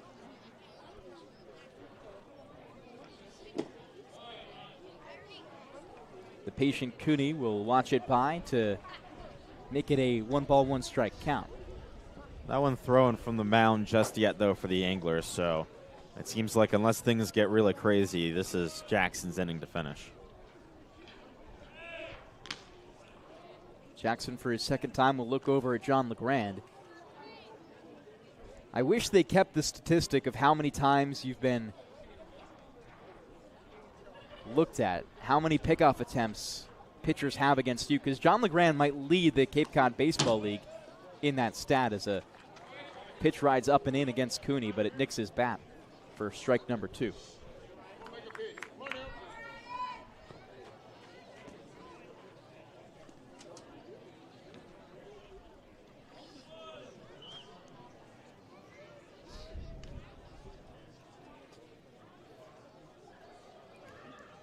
The 1-2. Runner's going to not yet go. LeGrand faked it, and it's a ball at home plate. LeGrand not only fakes me, but nearly faked Noah Miller behind home plate. He's taking a hefty 4-step lead on the first base back. The 2-2. Way outside. Cooney did not go on the check swing. Mike Hinojosa made that call at first base. Bit surprised that LeGrand hasn't taken off for second yet, because Noah Miller has struggled a bit behind home plate so far this summer. Teams are 7 for 7 stealing against him. A full count against Ryan Cooney. Half swing, fouls it up and out of play to the right side.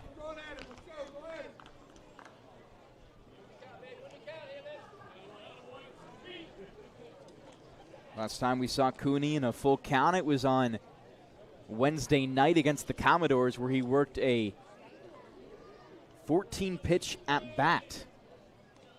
Didn't end up ending in his favor, however. Payoff again to the left side. Outstretched Gallagher will not be able to get it. And a great start for Bourne once again. Got runners on 1 and 2 with no outs. It's just a nice at-bat from Cooney to work into a full count and then just get bat on ball. That's been really the big thing for Bourne. Mentioned it already today a number of times, but the strikeouts on offense have been an issue. When you just get the bat on the ball, good things can happen, whether it's a roller through the left side like that or anything.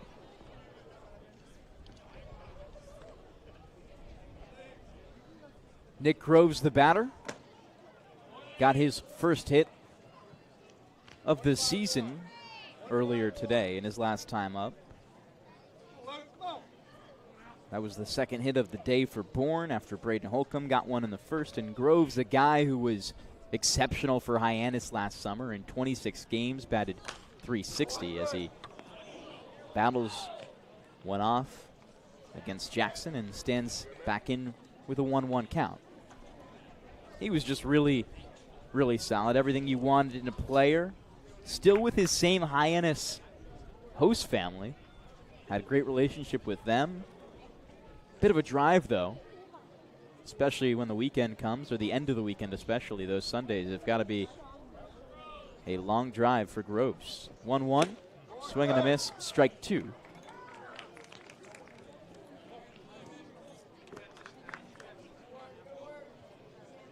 Groves heading into this game was hitless, was walkless, hadn't been on base at all. Had 5 strikeouts. Took him 8 plate appearances until he got that first hit. Hit and run in action for Bourne. It will be a foul ball out of play for Nick Groves as he fights the 2-strike pitch off to keep it at a 1-2 count. We haven't really seen Cooney's speed put to the test, but at his time in Oregon this most recent season, he stole 15 bags, only got caught 3 times. So you've got pretty fast runners in the base paths for Bourne. 1-2 is low. If a guy like Groves can put one into the outfield, I'm sure you can see John LeGrand come home, without a doubt. Leads this team in stolen bases, a really fast guy. As Jackson here from the stretch is dealing with some trouble. Going to look in for the 2-2. Another full count, just like we saw with Cooney.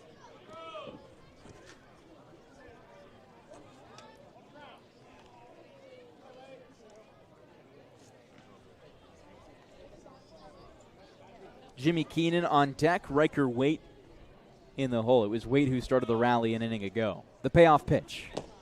Half swing, pitch was outside. He does come around, says home plate umpire Jeff Merzell. Groves doesn't like it. He tossed his bat back to the dugout, was almost making his trot to first base, so that will be out number 1 for the Chatham Anglers. That's just a tough call for Jeff Merzell behind home plate because with the way things are umpire-wise out on the Cape, you only have 3 of them, and Jim Fonseca, the man who rotates between second and third, is standing at second. So there's no good view for any umpire, really, to see whether or not the batter went. I mean, you'd rather not check to second to see if a guy went because that's not a good angle at all.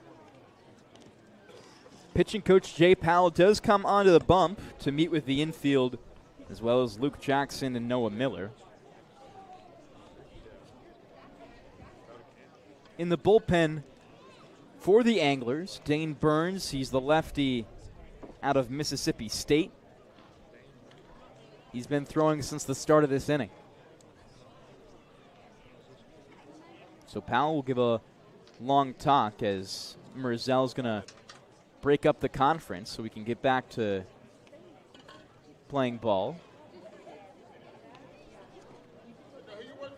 Powell was a former MLB reliever, did that for 11 years, and this is his first full season with the Anglers this year.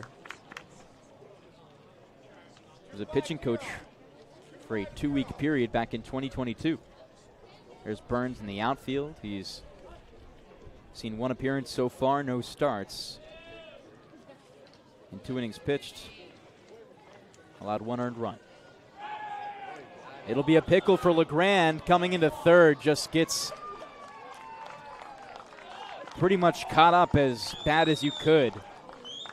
LeGrand with a base running mistake will limit things for Bourne now, and it'll be Ryan Cooney, the only base runner on at first base. That's been the one issue for LeGrand. That's not the first time this season he's been caught in a pickle.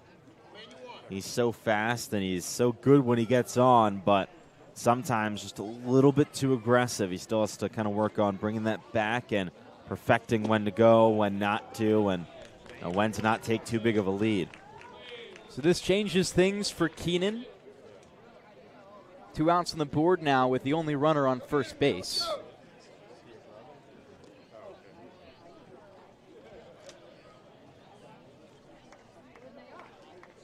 You got to imagine the goal for this Chatham coaching staff is to see Luke Jackson through this inning.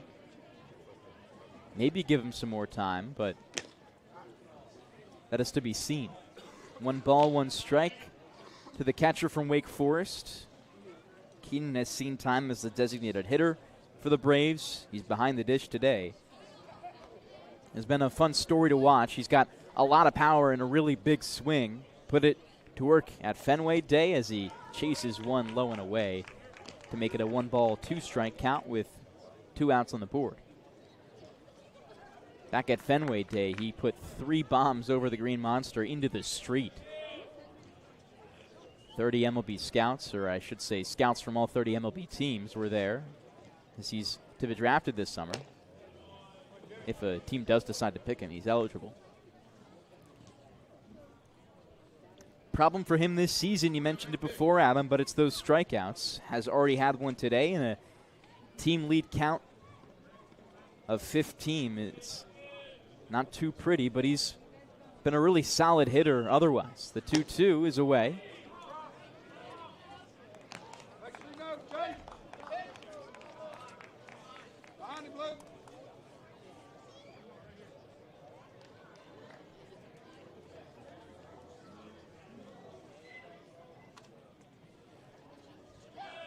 The full count pitch on his way.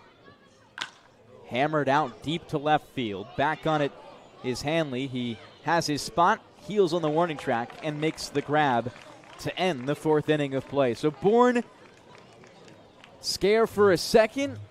LeGrand in scoring position gets thrown out. And that will send things to a break in this 4th inning of play. But before we do that, thank you to Pecasset Barbershop. Gentlemen, tired of unisex salons that smell like chemicals and never quite get your cut right? Rediscover the timeless barbershop experience. Barber poles, sports on TV, great conversation, and a cut that actually suits you. At the Pecasset Barbershop, Kevin brings the tradition with expert cuts and straight razor shaves in a space designed for men to relax, recharge, and feel at home. Visit Pecasset Hardware at 3369 Barlow's Landing Road, Pecasset. Your next great haircut is waiting. Also, thank you to the local. Hungry after a game? Swing by the local tavern and grill. Bourne's go-to spot for great food, cold drinks, and a welcoming atmosphere. Whether you're craving burgers, seafood, or a refreshing cocktail, the local has something for everyone. Just minutes from the field. See you there after the final pitch.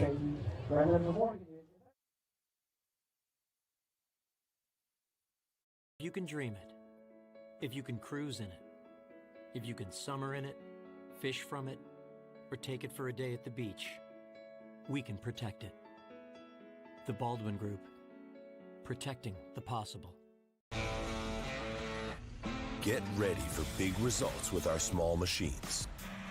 With more power, performance, comfort, and savings, they are ready for every job. And we're ready with plenty of inventory, the best support in the business, same-day parts availability, and locations across the Northeast. So you can always be ready to work. Milton Cat, always ready. Welcome back to Doran Park on this sunny Friday evening. It's the last Friday before 4th of July, so a lot of families heading out to the Cape in general. Not too much traffic today, but it's going to be a busy week on the roads. Bourne and Chatham squaring off. It's a 4-1 Angler lead at the moment as they look to add insurance here in the 5th inning. Nate Wysong on the mound in his 3rd inning of relief replaced Zane Petty.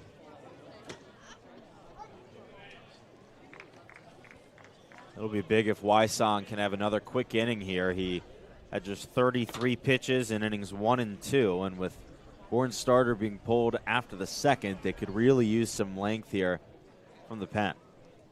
Only saw 3 batters in his 1st inning of work in the 3rd. 4 in his next. Here he sees Chase Freilich. This will be his 8th batter of the day. Has not yet gone through the whole order. 1-1 pitch in the dirt against Freilich. Freilich has been really solid today. The Auburn Tiger, who was a catcher down south, is 2 for 2 today with an RBI. He leads things off in the 5th.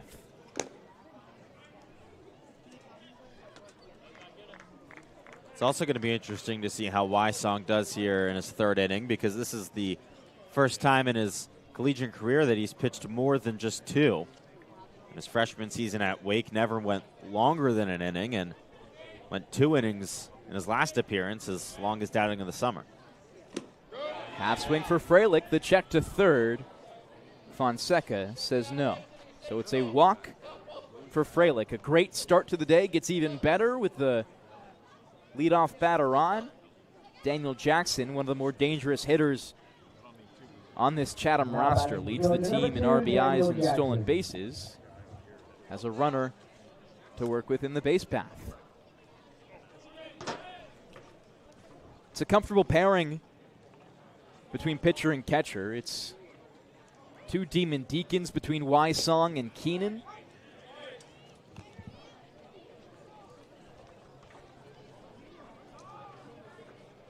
Keenan behind the dish has been solid defensively today. He's part of a 3-catcher rotation that we've seen to this point in the year that will likely become 4 after Gavin Kelly gets some. Great pick by Wysong. The turn to second. Yes, at first. Cooney gets the second out.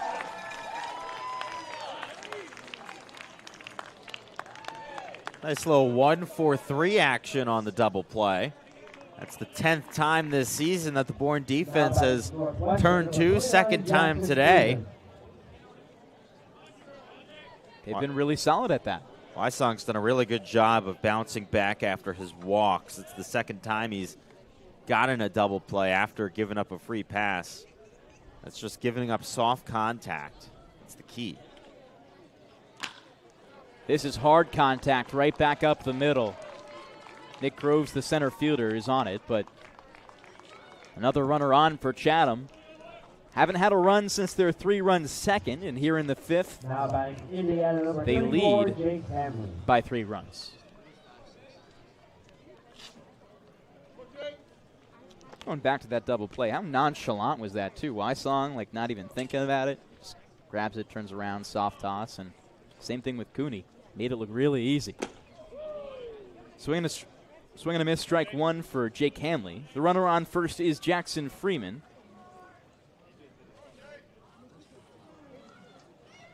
Hanley, the Indiana Hoosier, playing left field today.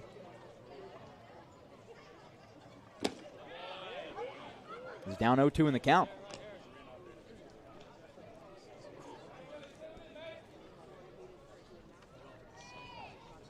"6'6", 235.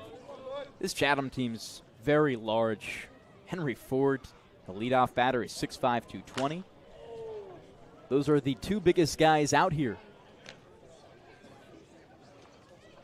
Braden Holcomb is 6'4", just narrowly behind those 2 on the Bourne side. But I also do see him bounce up between 6'5", 6'4". The 0-2 on its way. Paints the edge. Called strike 3 against Hanley. So Bourne limit the damage again. Have put Chatham away 3 straight scoreless. We'll bring back out the bats. And to lead things off is Riker Waite. Last time that happened, it was a run for the Bourne Braves. We'll find out if they can do it again on the other side of this short break.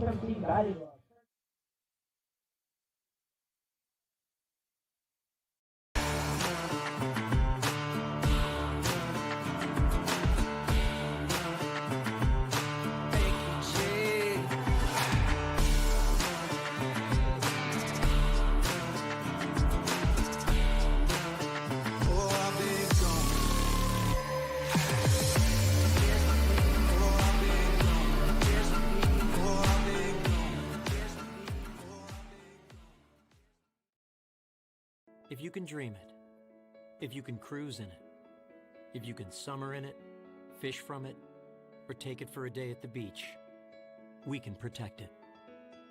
The Baldwin Group, protecting the possible. Here at the Mass State Lottery, we know there's no bigger win than the $1 billion we provide each year to support all 351 cities and towns in Massachusetts. Now that's how we all win. The Mass State Lottery. Welcome to the state of winning. Get ready for big results with our small machines. With more power, performance, comfort, and savings, they are ready for every job. And we're ready with plenty of inventory, the best support in the business, same-day parts availability, and locations across the Northeast. So you can always be ready to work. Milton Cat, always ready. There hasn't been a ton of training when it comes to bat speed or products for players to be able to train bat speed.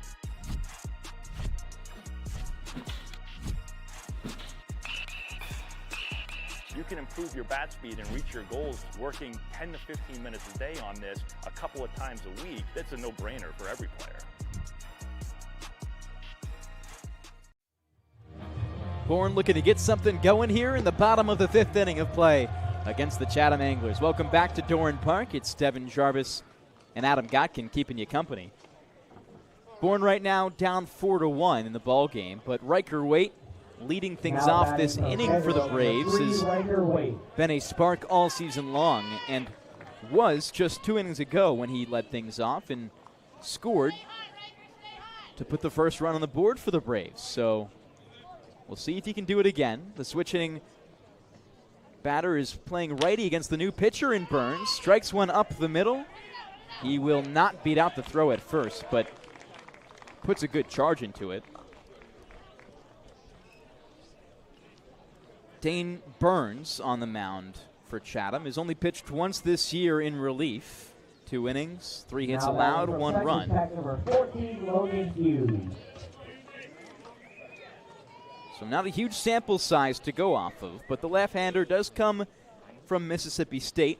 4 appearances as a reliever in his first season with a 4 ERA.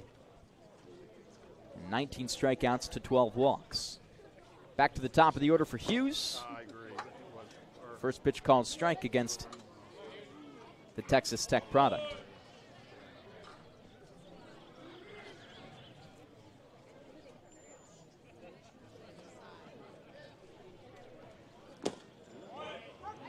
Hughes has been the best hitter for the Bourne Braves this year.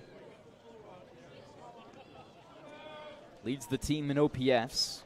Up there in batting average in pretty much every category. Also has 2 home runs. But not yet today has he seen first base. We'll watch one by. Good eye on the slider that tails away from the zone to make it a 1-2 count.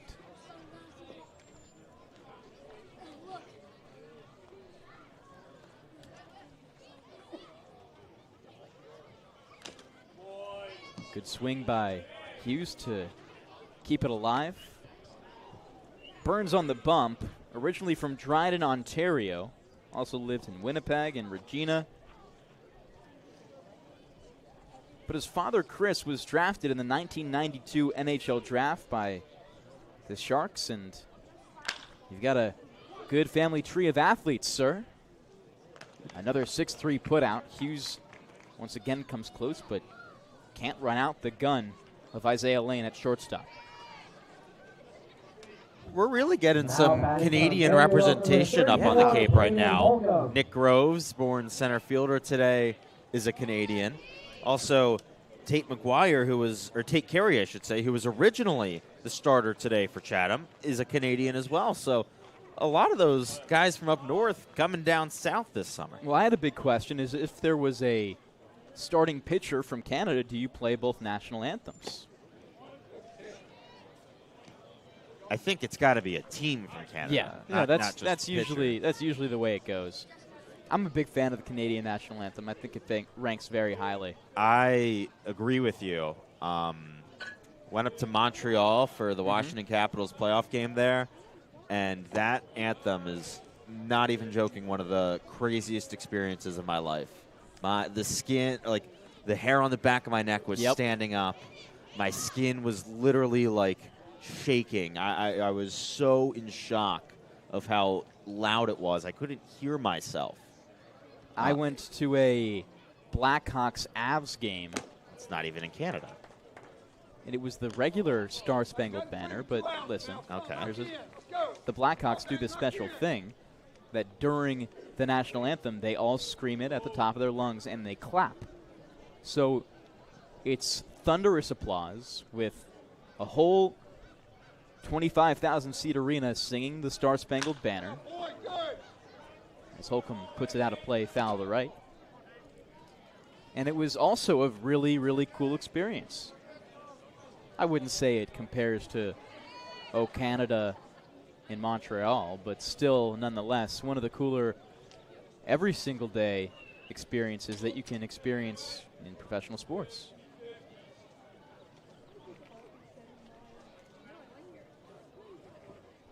Holcomb on base twice today. Sees the 2-2 inside. Count runs full.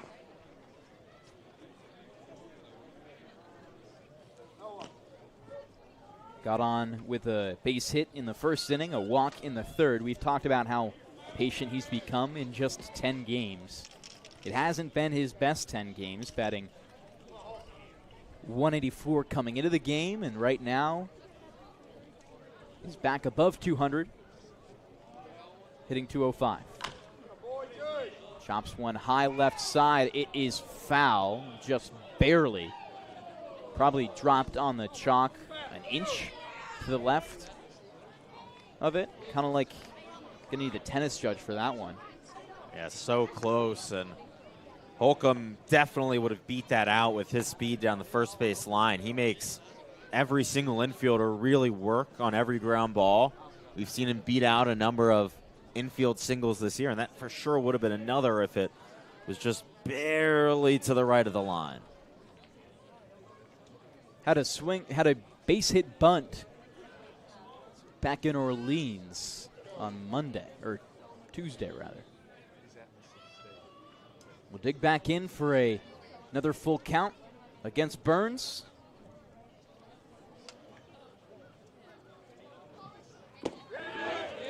Slider paints the inside for strike number 3 against Holcomb.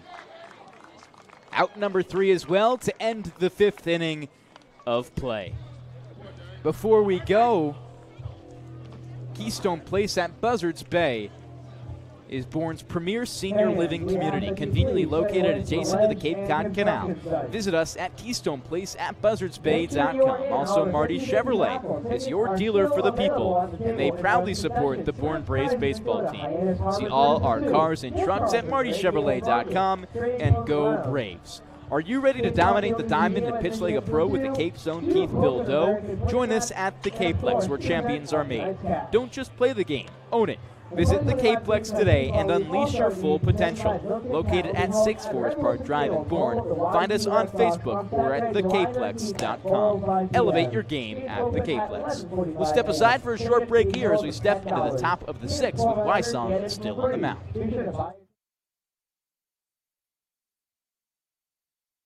You can dream it, if you can cruise in it, if you can summer in it, fish from it, or take it for a day at the beach, we can protect it.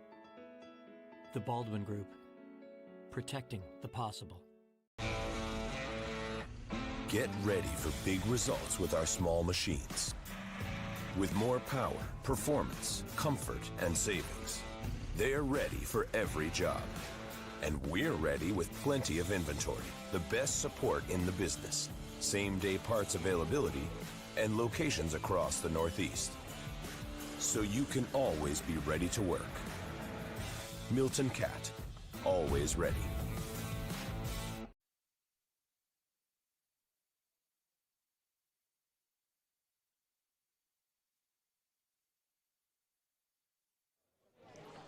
Welcome you back to Cape League TV and the Bourne Braves Broadcasting Network. It's Cam Seagraves on the bump for Bourne.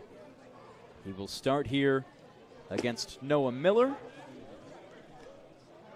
Rather, Seagraves is in the bullpen. It remains Wysong on the mound.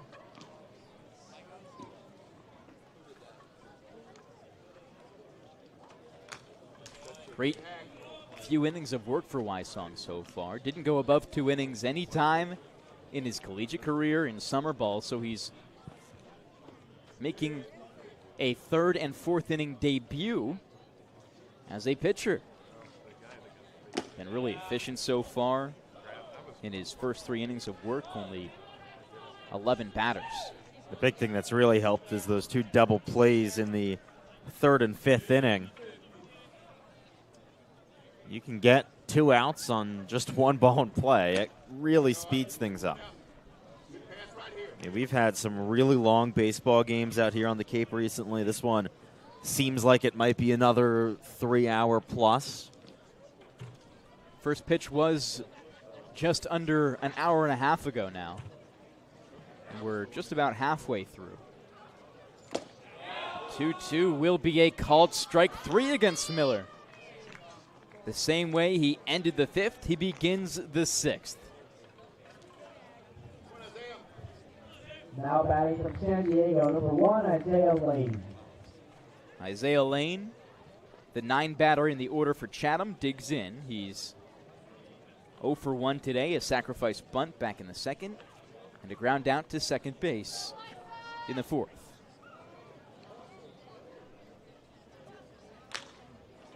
Well hit ball into right field. Hughes trying to judge it right. Does get under it to make the grab. A 1 pitch at bat to bring things back to the top of the order for Henry Ford. It's just been so efficient from Wysong. I'm so impressed with him in this outing. Just 51 pitches so far, and he's almost through 4 innings. This is really all you can ask for from Wysong after the tough start for Zane Petty.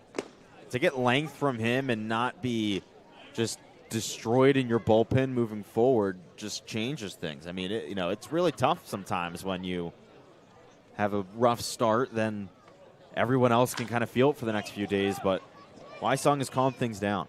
Cooney in the outfield clears everyone else away to make the out number 3 grab. A really fast 1-2-3 inning for Bourne, but they need help from the offense. We will return in the bottom of the 6th inning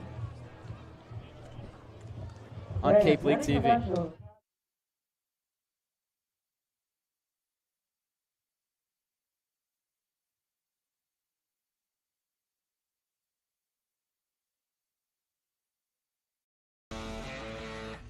Get ready for big results with our small machines. With more power, performance, comfort, and savings, they are ready for every job. And we're ready with plenty of inventory, the best support in the business, same-day parts availability, and locations across the Northeast. So you can always be ready to work. Milton Cat, always ready. There hasn't been a ton of training when it comes to bat speed or products for players to be able to train bat speed.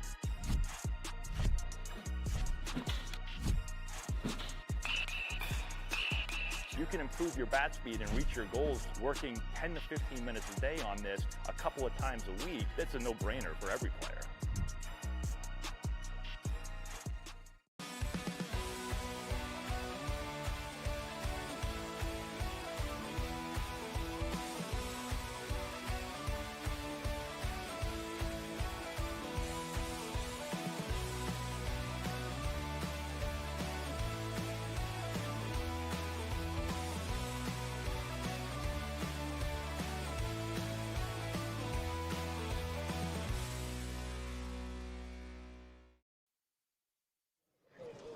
Thanks for hanging on this Friday evening here at Dorn Park. It's Chatham and Bourne, the 4-1 ball game that the Anglers lead. Cade Lewis will lead things off for the Braves. The sophomore who just finished his season at Vanderbilt has been really solid for Bourne. Through 8 games for Wake Forest. Through 8 games he was the best hitter that the Braves had. Has had a little bit of slowing down in these recent ones, but still has been really good. Sacrifice fly back in the third to knock in the run for Bourne has been his specialty. He's got the most RBIs on the squad so far this season.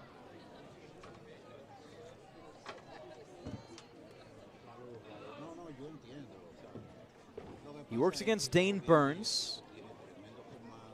A half swing for Lewis. Did he go? Yes, he did, says Jim Fonseca. Third base umpire. The whole crew is Merzel. Jeff Merzel behind home plate. Mike Hinojosa at first. And Jim Fonseca at third. Lewis in a 1-2 count.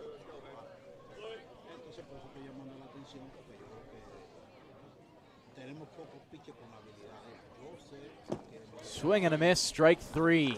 Got fooled on the breaking ball to retire for the first out.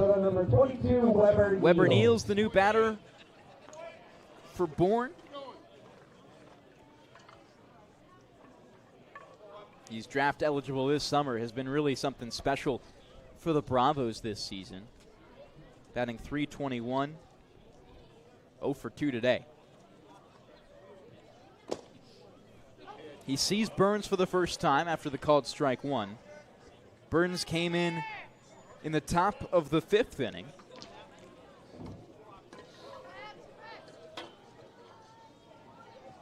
We're talking about his father who played hockey, drafted by San Jose, was also a player for Denver collegiately. They won the title 2 years ago. So the 0-2 is set and on its way.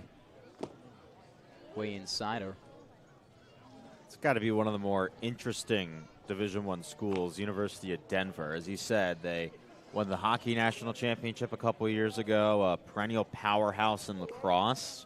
I don't know any other sport yeah, that's kind of equal compared to those two. They really care about a couple sports that not many people care about, and then are kind of just there in everything else. I mean, it's so crazy. Their athletic program has sport-specific sponsorships for lacrosse and hockey. Well, and the rest of the athletic department's different. You know what it reminds me of? Cornell University. Weber Neal's knocks one foul to the left side, but Cornell, their best two male sports, and I guess you could say their best three sports, are men's hockey, women's hockey, and men's lacrosse. I know you're the full-on Cornell expert, but I would say it's a little bit different. Yeah, they're more equal. They're really good at wrestling, too. Like, financially equal. Yes. They just, it's a lot easier to compete in other sports than basketball and football. Just a nasty slider to send Weber Neal's back home looking, and 2 outs on the board for Chatham. Slider is gross. Both the strikeouts in this inning have come on that pitch. It just spins so much out of the hands of Dane Burns. He gets the RPM upwards of 3,000 at times on it. He's got 17 inches of horizontal break on the most recent one. It just spins ridiculous. So much out of his hand. LeGrand back up with 2 outs for Bourne. He really likes that slider, and for good reason. It just makes batters look silly. It killed Holcomb last inning, just didn't know what to do with it. Here's a base hit to right field for John LeGrand. He's speedy into first, will not make it extra bases, but what could be a start to the rally for the Braves. It's another nice hit from John LeGrand, his second single of the day. As I've talked with a lot of people about him this summer, the one thing that I keep coming back to when I'm asked about him is just the fact that he is a baller. John LeGrand is one of those guys that day in, day out is going to contribute. And now that he's on the base paths, he has the ability to take it to the next level and do something dangerous. He's started every single game for Bourne this season. This will be his 11th. And what you see in the box score is what he does offensively, and he jumps off the page. But he's amazing defensively, too. There really haven't been any lapses. Maybe sometimes he's a little bit too aggressive, but not much to complain about at all. Cooney's going to hit one hard into left center field. Hanley will make way for Ford to get the third out of the inning. And that will send things back to another break here. But before we do that, we're going to welcome the third member of our team in Ariel Tamir-Pinsky. Well, guys, the next off day is Monday, but 3 Braves will be headed up to Citi Field, home of the Mets, for an MLB Draft League versus Cape Cod Baseball League game. The teams are made up of 28 standout players from each league. Weber Niels, Cade Lewis, and Will Whelan were selected from Bourne to play in the exhibition game. Similar to the Fenway Day experience, this is a great opportunity for these guys to get playing time in a major league park and showcase their skills in front of MLB scouts. Guys? Thank you very much, Ariel. We'll send it to a short break here on the Cape Cod, on Cape League TV and the Bourne Braves Baseball Network. Be back for Top 7 when we return.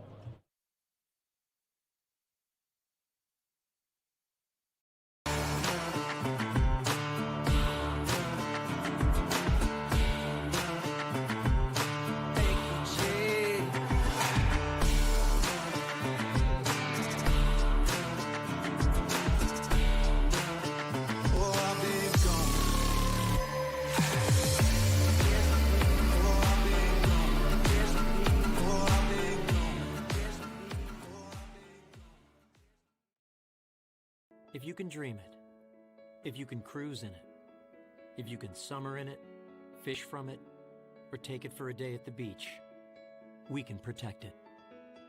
The Baldwin Group, protecting the possible. There hasn't been a ton of training when it comes to bat speed or products for players to be able to train bat speed.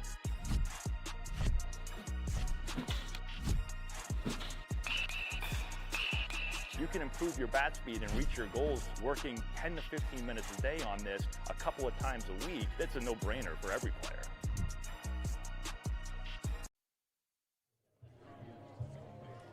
Four straight scoreless innings for Chatham, but doesn't matter much as they lead 4-1 in this ball game at Dorn Park against the Bourne Braves.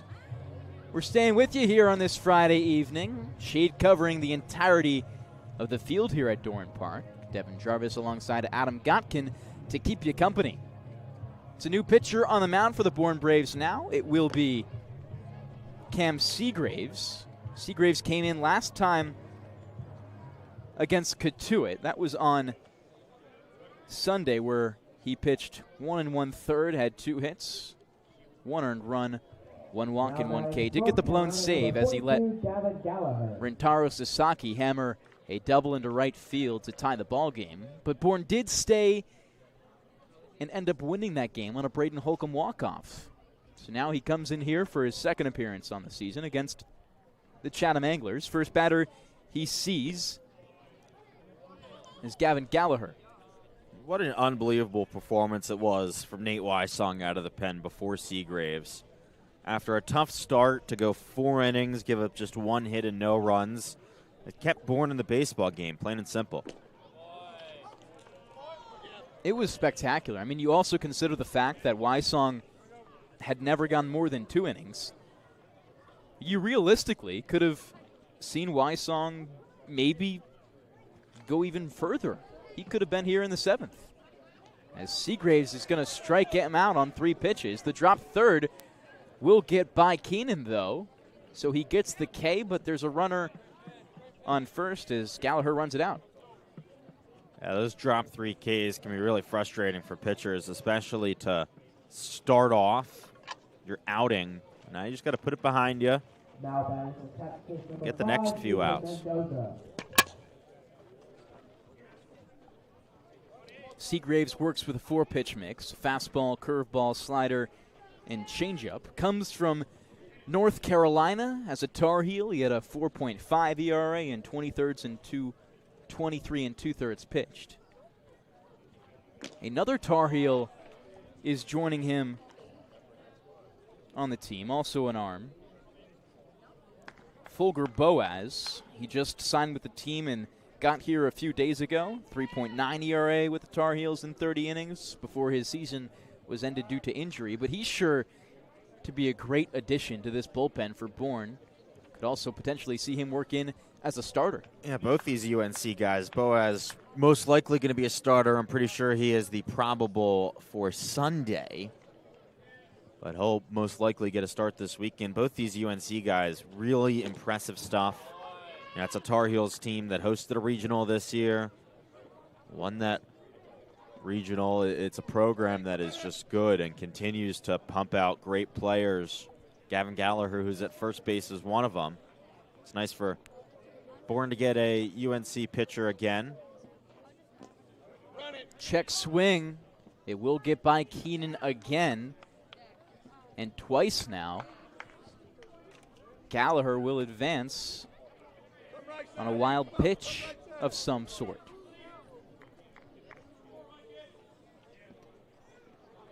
Another arm added to the roster is Colin Fisher. He's an Arkansas Razorback in his sophomore year. 4.5 ERA with 25 1/3 pitched. Another one of those arms that I'm really excited to see. We've been talking about this a lot.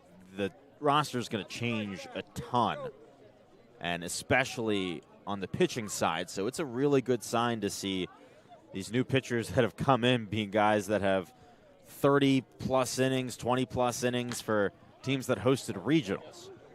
High fly ball into right field. Chasing after it is Hughes. Can't get under it before it drops in foul territory. Also, when those Arkansas guys come in for Bourne, too, that'll be a really good time. Two fielders, position players, rather. Kahio Aloy, he's been activated on the Bourne roster. Also returning Cam Kojal. He was just the nicest guy and a fantastic player last year for Bourne when they made the championship. Excited to see him get the opportunity at USA First. The 2-2 comes through. It will be fielded by Cooney to get the out at first as Gallagher advances to third.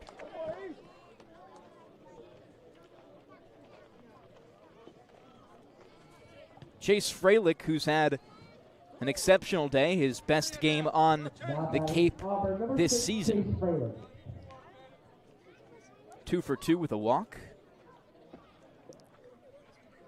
You just knew that a day like this was going to come for Freilich at some point.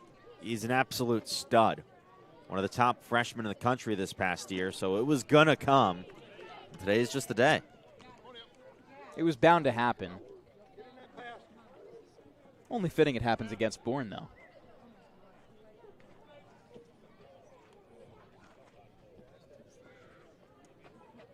Righty on lefty, the 0-1. Way out in front in the dirt.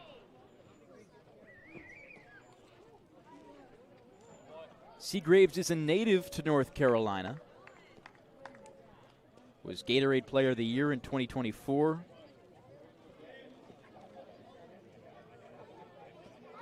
Struck out 24 batters in the semifinals and championship game to help his high school team to a state championship. Yeah, he was a monster, 127 Ks and 65 innings. It's almost to the point where it's like, how is that even fun? It's just too easy, it seems like. I mean, that's insane stats. Was the #1 pitcher from North Carolina, right-hander, rather, in his graduating class. Control's been a little bit of an issue to start here.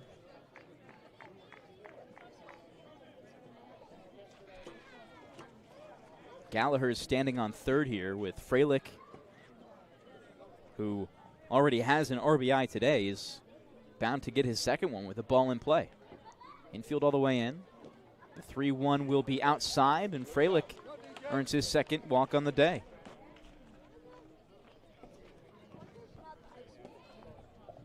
Now batting from Georgia, number 2, Daniel Jackson. Daniel Jackson, the right-hander out of Georgia, designated hitter, steps in for Chatham. Finally, they've got something brewing. When they were facing Nate Wysong, they really didn't have much. Put runners on. None got into scoring position.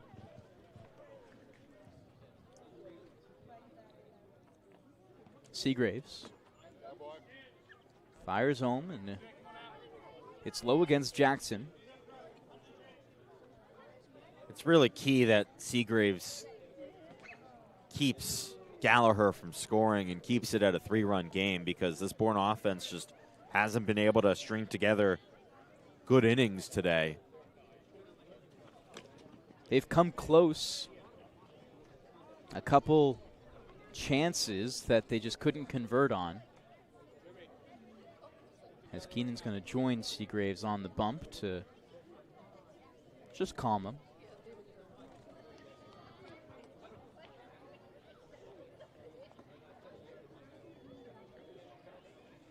Jackson on the day so far. He's gotten on with a walk. Struck out in the second, but grounded into a double play in the 5th inning. That was a tough one there. The second one on the day for Chatham. And if they do it again here, Bourne gets out of a jam. No longer is the infield all the way in. Holcomb covering the bag at first. Everyone else straight up. The 2-0 pitch from Seagraves out of the stretch. Looping curveball high.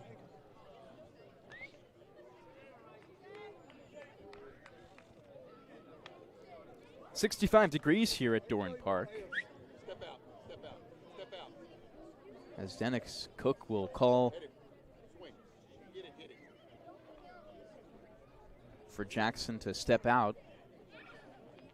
We'll make a hand signal around the base path too.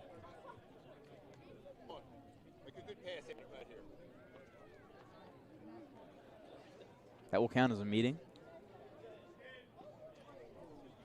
And Jackson steps back in on the 3-0.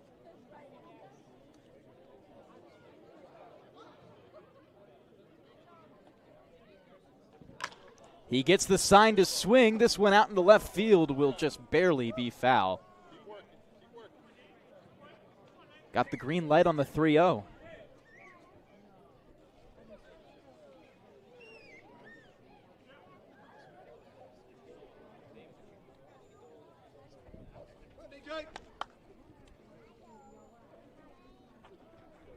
Still runners on the corners. Chatham with a chance to add on to their 4-1 lead. The pitch. That'll be low. And Seagraves walks the bases loaded.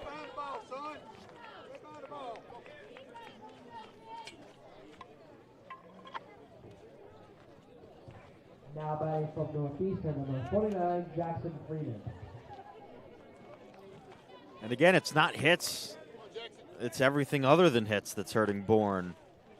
This pitching staff. Walks are just, you know, what creates runs for other teams, and that's the 7th of the day. Heading into the day, Jackson Freeman led this Angler team in batting average. That's no longer the case. Or, excuse me, he still does. Also up there in OPS as well. Bases loaded with 1 out. Swings on the 0-1 to make it an 0-2 count.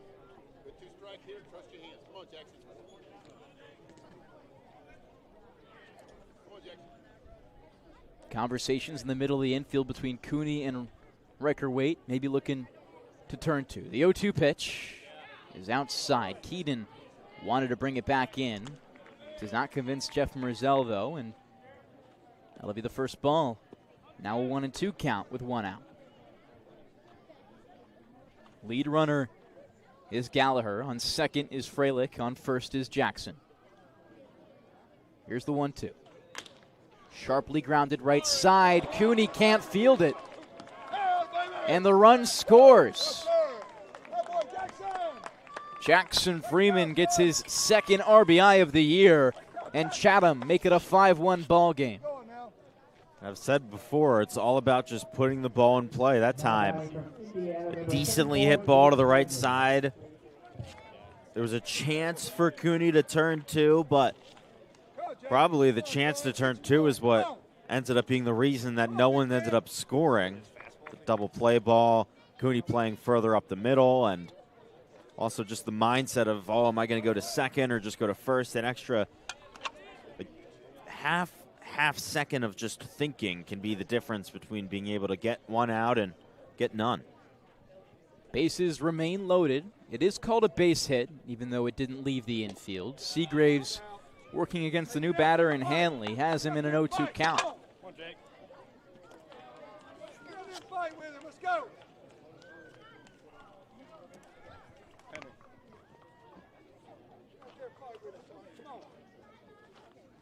Here's the 0-2.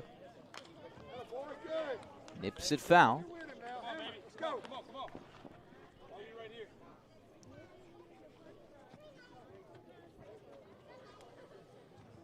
Hanley 2 strikeouts on the day so far, a walk. Can come up big right here for Chatham to make this an even bigger lead. Right now it's 4. Weak swing that goes out of play to the left side and behind home plate. Come on, Jake.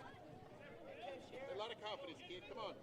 See yourself doing it. Seagraves will look at the pitch count. Come on, Jake. Jimmy Keenan calling pitches. The 0-2. Curveball sharply out into right center field. That's going to score 1. The second one coming home. Daniel Jackson steps on home plate. And it's a 2 RBI double for Jake Hanley. Chatham make their lead 6 runs. They lead 7-1. That's the one big hit that you couldn't give up. An extra baser to bring home multiple runs, and it feels like this game is going to be out of reach very soon for Bourne if it's not already. Just a great job by this Anglers offense to continue to punish poorly thrown balls. That time it was an off speed just at the top of the zone, and just easy for Hanley to turn on it.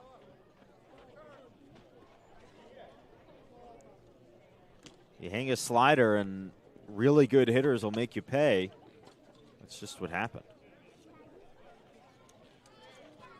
The 7 runs the Anglers have ties their second most on the year so far. Their most came against Wareham. That was on Monday, June 16th, game 3, or game 2 of the season. No, game 3.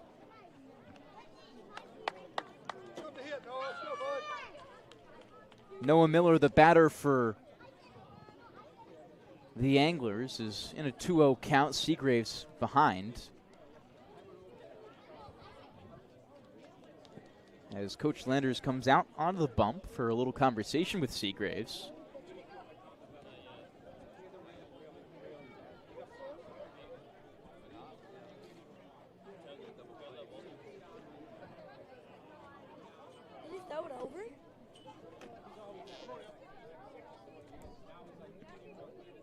Landon White getting loose in the bullpen for Bourne.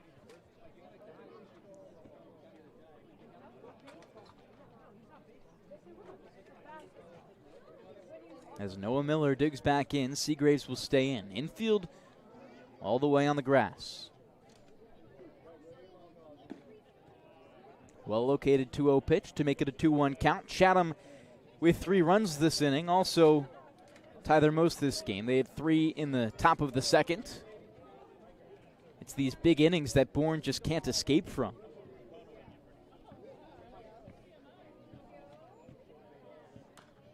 The 2-1 is swung on and put foul behind home plate.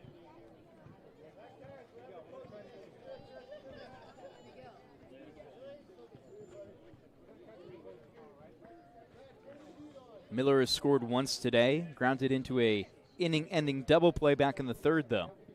Bourne would like to see that here. The 2-2. Half swing for Miller. He fouls it straight back into the backstop. We'll see 2-2 again.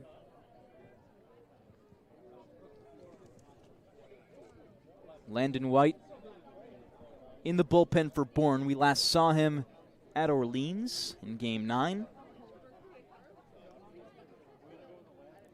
The 2-2. Golfed at. Dropped 3rd strike. Keenan gets the out at first for out number 2.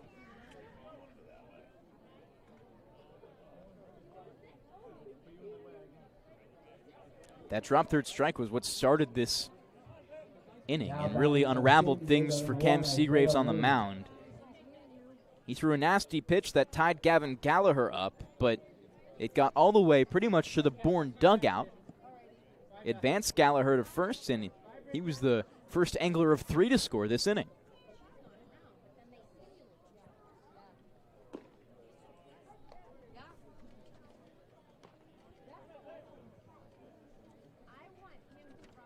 Isaiah Lane is the 8th batter of the inning for Chatham. He is 0 for 2 today with a sacrifice bunt.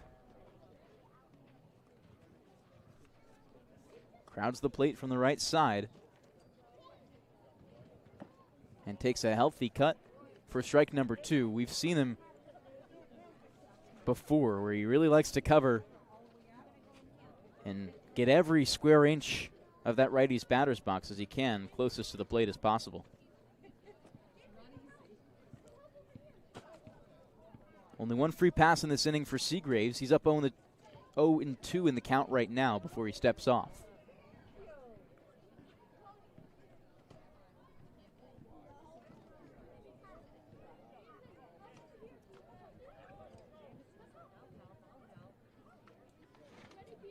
Trying to get out of the inning. Good swing by Lane to foul it back. You know, Devon, in my moments of silence there, not speaking, I was doing some research back through this season because we've been talking about how the free passes have led to runs. Bourne's given up 57 runs this season. Just 22 of those guys who have scored reached via hits. So more than half of the runs that Bourne has given up, those guys reach based on walks, errors, hit by pitches. A looping curveball for strike number 3. Adam, I want to dive into that more when we come back in the bottom of the 7th because that's been the kryptonite for Bourne all season. We'll have more when we come back. Get up and stretch. Bourne is down 7-1.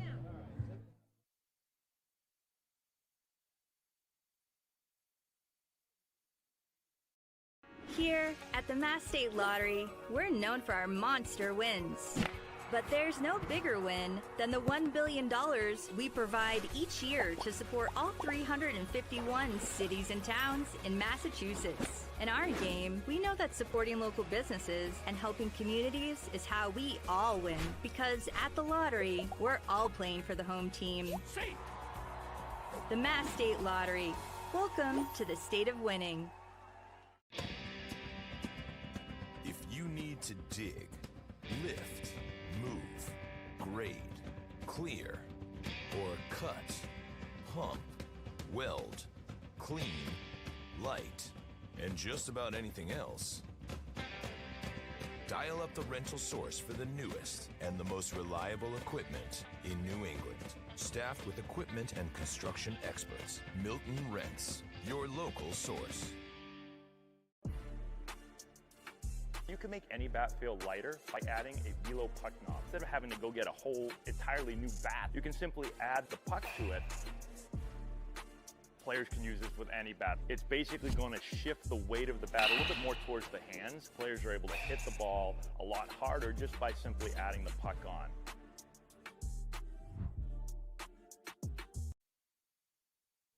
Back here at Doran Park after Chatham explode in the 7th. They put up 3 runs to give themselves a 7-1 lead. This Chatham team is 0-2 against the Braves so far this season. This is their 3rd time meeting in only 2 weeks. So they're trying to get their first win against the Bravos and are in position to do it today. The first batter will be Nick Groves for Bourne. They need any spark they can get. Groves got on in the 2nd with his first hit of the season, struck out in the 4th.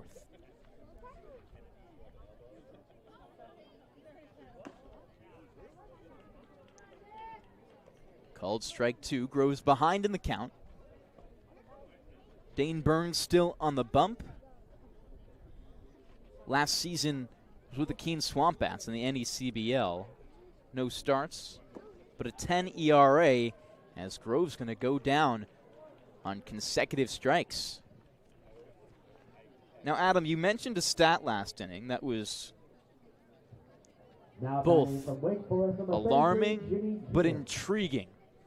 Of the 57 runs that Bourne has allowed this season, 7 today and the 50 going into this game, 22 of them have come from runners with a hit. The rest, all runners who got on with a free pass, whether it be an error, a drop third strike, as we saw earlier today, a walk, hit batter.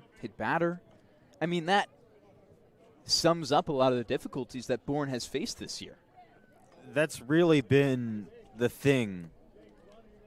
The Bourne pitchers have done a really good job of not allowing hits to compound on themselves. But it's a walk and then a hit that's caused the issues, which is what you see, because a lot of these runs that have scored are brought home on hits, and they're brought home on RBIs, but the reason that those guys get on base in the first place and the reason that they are RBIs is because of the walks and the hit by pitches or a drop third strike. And so when you look at that in a how do you fix it way, it's good and bad. Like we were talking about earlier, how for the Bourne offense, strikeouts are the issue. Because you know that the guys have good stuff. You're not giving up so many hits that are leading to runs. It's cleaning up the walks and the errors and cleaning all that stuff up that'll eventually get this team to where it should be and needs to be.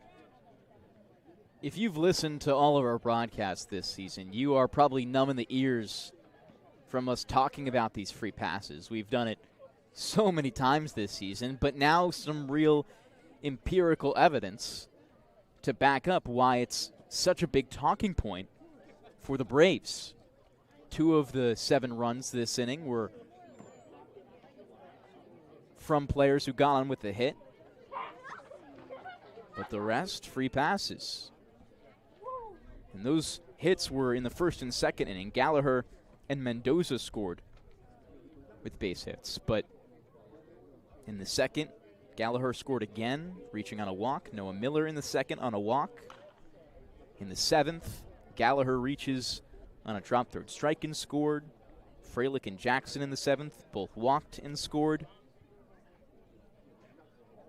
When you looked at this Bourne pitching staff last season, that was why they were so good. They didn't walk guys. The 9th most walks in the league. It's a full count here to the catcher, Jimmy Keenan.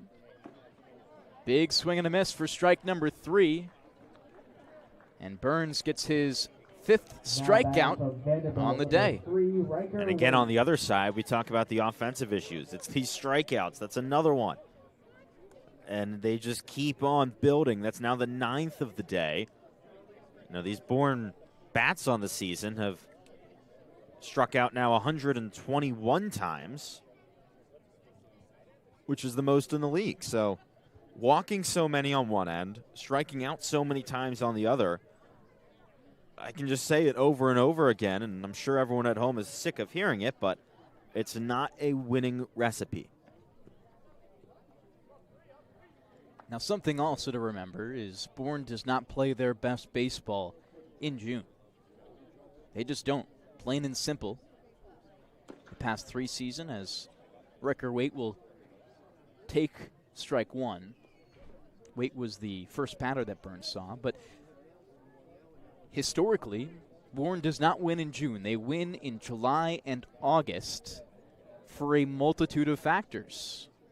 Scott Landers is as elite of a coach as you could get in the Cape Cod Baseball League. And it's such a funny league of how it works. It's such a long season, but it's such a short season. Just 40 games, that is, you know, what, if I do the math, about a fourth of a Major League season at 162.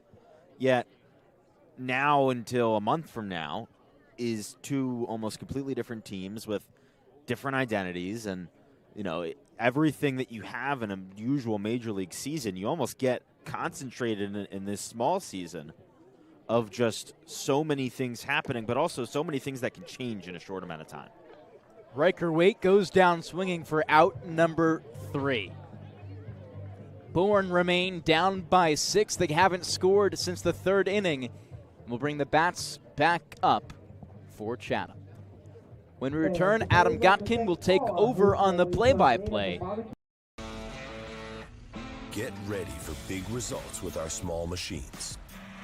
With more power, performance, comfort, and savings. They're ready for every job. And we're ready with plenty of inventory, the best support in the business, same-day parts availability, and locations across the Northeast. So you can always be ready to work. Milton Cat, always ready. There hasn't been a ton of training when it comes to bat speed or products for players to be able to train bat speed.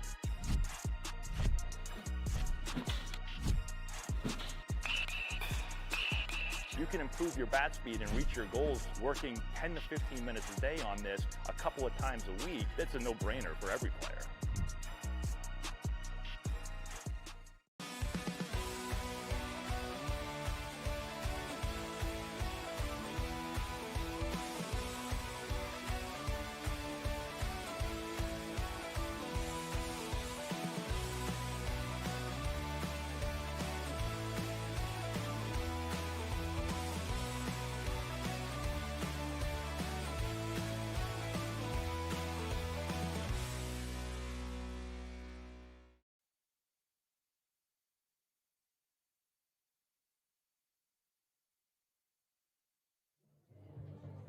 Into the 8th inning, and a new pitcher into the game for Bourne. Cam Seagraves' day is done after just 1 inning of work in which he gave up 3 runs, gave up 2 hits, walked 2, and struck out 3. It's Landon White, the right-hander out of Bryant.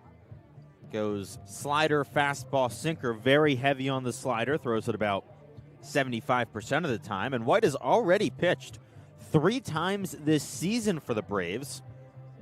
Went at Orleans against Brewster and at Harwich. He'll face off against the top of the Chatham order, Henry Ford, the center fielder, walks into the box to lead things off.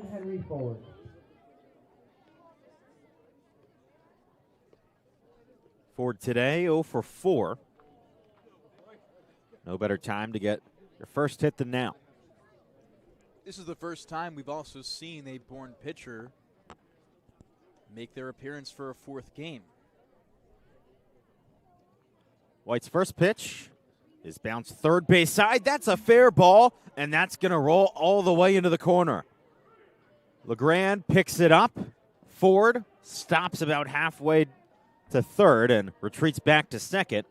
It's a leadoff double for Chatham's leadoff hitter. Now batting for North Carolina, number 42, Gabriella. That'll send Gavin Gallagher to the plate. He's had a very interesting day so far. 3 runs scored on a single, a walk, and a drop third strike. He also reached on another walk where he didn't come in to score.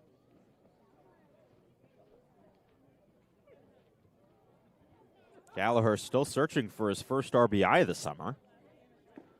He watches the first pitch, a ball.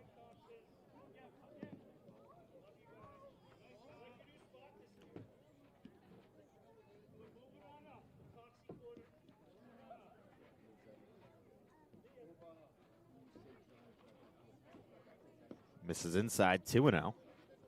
A look around the league. 3 games tonight are final, and a bit of a tough day for Katuitt. They drop a game at YD 5-1. Kettleers now just 2-8 on the season.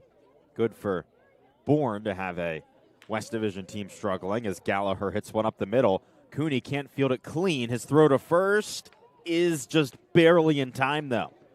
A nice job there from Ryan Cooney to recover after he initially bobbled the ball. Also great play at first by Braden Holcomb. Good pick. We've seen him play really solid defensively at first base today. Usually rotating around between a couple positions, and first base is the one he's played the least so far this year. Other games around the Cape. Wareham beat Brewster 2-1. The Whitecaps continue to struggle after a 6-0 start. They've lost 4 of their last 5. And also Falmouth picked up a 3-1 win over Harwich.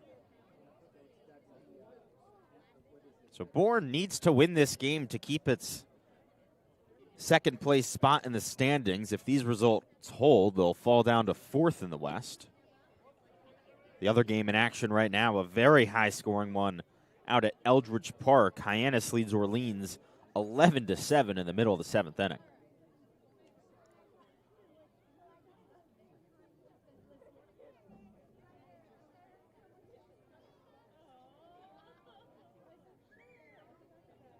The 1-1. Chopped foul down the third baseline.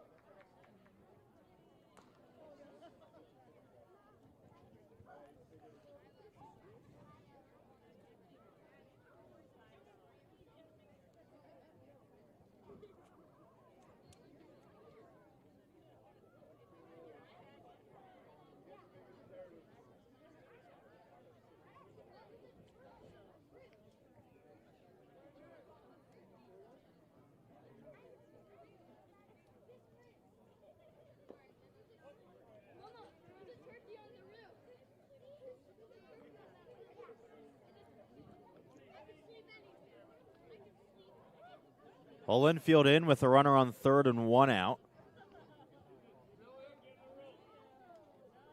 Henry Ford has scored 6 runs already this season, and he will make it 7 as there's an RBI single from Ethan Mendoza. And it's 8-1 Anglers.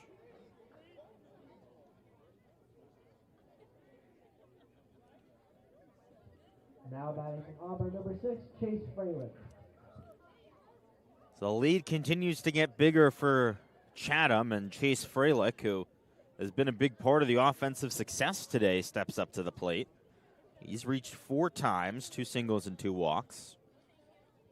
He's got an RBI, and he's came in to score once.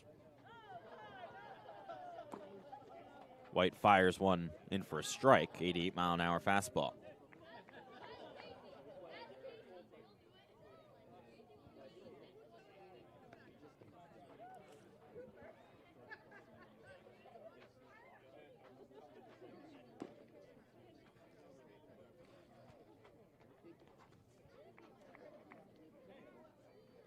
Now, probably my favorite thing about Chase Freilich is, of course, he's an elite baseball player to be out here on the Cape, but also a former elite tennis player. Was the 3rd-ranked tennis player in the country for his birth year. Received over 60 Division I offers to play tennis, but decided to play baseball. We were talking about multi-sport athletes earlier, Devon. That seems like one that definitely would translate. Definitely translate, but is tennis not a spring sport? Swing and a miss, and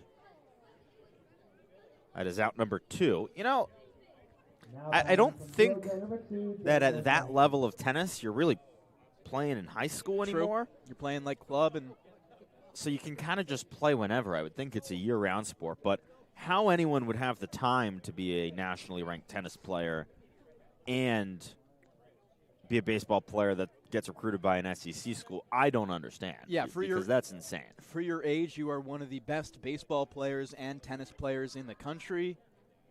That's beyond impressive. It is, as a swing and a miss from Daniel Jackson. But I'm a little like, you know, what could he have become as a tennis player? The Americans aren't too hot right now. They've got a couple good guys. Taylor Fritz, 4th in the world, but probably need some additions to that roster. Runner going. Pitch in for a strike. Throw to second. Is late. Ethan Mendoza steals his 2nd base of the season. You know, the more I think about it now, because we've been talking about it a lot, honestly, I think being a 2-sport athlete might be less impressive than I was initially thinking. Because if you're a good athlete, you're just a good athlete. To be great, it's hard. But to just play at, like, a decent level, right? Like, seems like it wouldn't be too hard. Like, you're not number saying 3 player in the country is crazy. But if you're a elite baseball player, it makes sense that you could just go play basketball or football because you're an athlete. Right. Well, I feel like I'm trying to think of athleticism transferables. I feel like football and basketball might be more connected than baseball to either of the other 2 sports. But everything is hand-eye coordination and speed and explosiveness. Like, that's all a part of every sport. So, you know, if you can just do all of that and you get your body in the best shape possible, then it makes sense that you're good at all of it. There's a swing and a miss from Daniel Jackson. Nice job from Landon White to bounce back after a tough start to the top of the 8th. He ends it after giving up 1 run on 1 hit. One man stranded, and we're into the bottom of the 8th inning with the score 8-1 Chatham.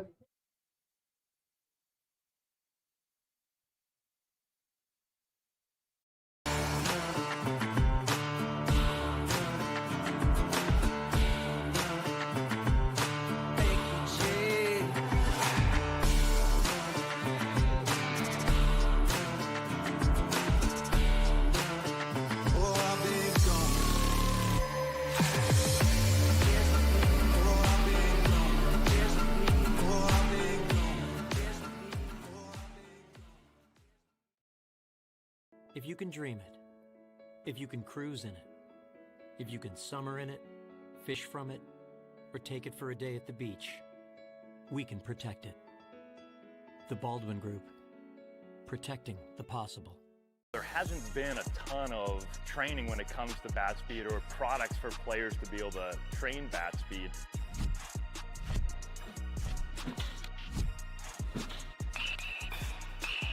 You can improve your bat speed and reach your goals working 10 to 15 minutes a day on this a couple of times a week. That's a no-brainer for every player.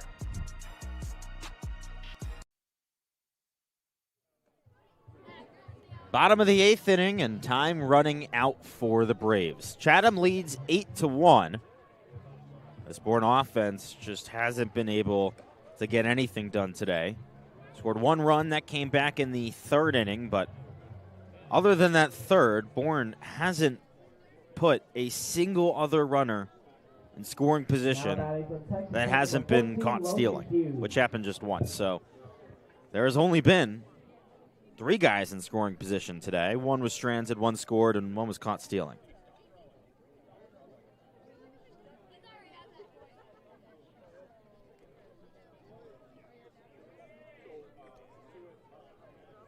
Logan Hughes watches the first pitch, in for a strike, and it's 0-1. How about Burns on the mound? 3 innings of work so far, 6 strikeouts. I mean, at this pace, he maybe limits this to a 2-pitcher game for Chatham. Slow bouncer towards short. Lane fires to first. Hughes beat it out. Infield single on a softly hit ground ball.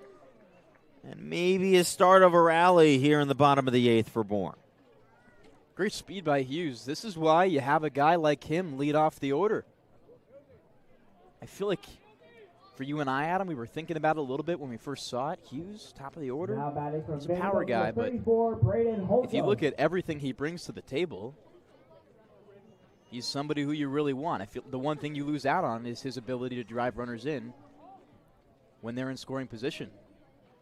But other than that, he's got everything you want in a leadoff guy. Braden Holcomb stands in. It's the first pitch to the right side. Sliding stop in the throw to second from Mendoza. Gets the lead runner out. So Braden Holcomb grounds into a 4-6 fielder's choice. We've got one gone. Now batting from Wake Forest, number Sends 23, Cade Lewis up. Lewis. He's 0 for 2 today with a sac fly back in the 3rd. That brought home Riker Waite, Bourne's only run.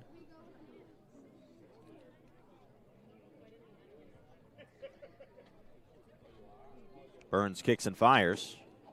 In for a strike.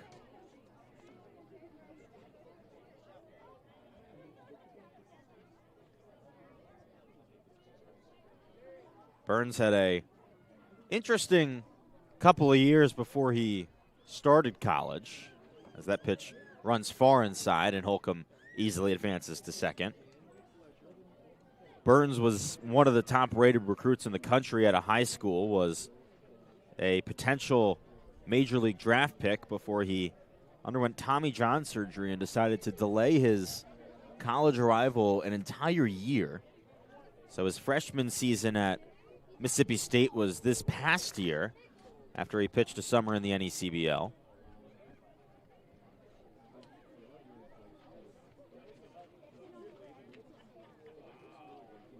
He's gotten right back to where he left off before the injury. Was really solid for the Bulldogs at Mississippi State, and it's just been electric out here this summer. As you said, incredible so far this outing. Hasn't given up any runs, now 3 1/3 in. Although Cade Lewis trying to change that with Braden Holcomb at second.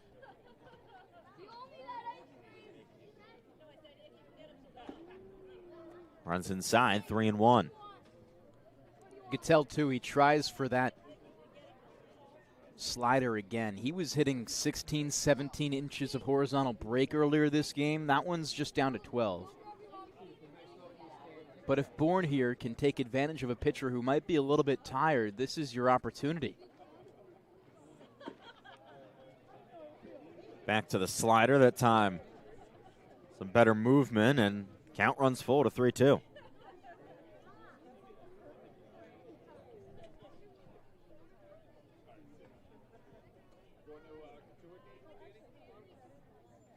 Here's the payoff, and it's chopped foul. Most of the fans in attendance starting to make their way to the exits, with the home team down by 7 here in the bottom of the 8th inning. But another really solid turnout from the Bourne faithful. They've come out in numbers throughout this entire season, both here at Dorn Park and on the road. It was packed earlier today for first pitch. Here's the payoff again. Lewis fouls it off again. Lewis was waiting for the slider there. He switches things up, goes fast, and couldn't really do much with it except foul it off.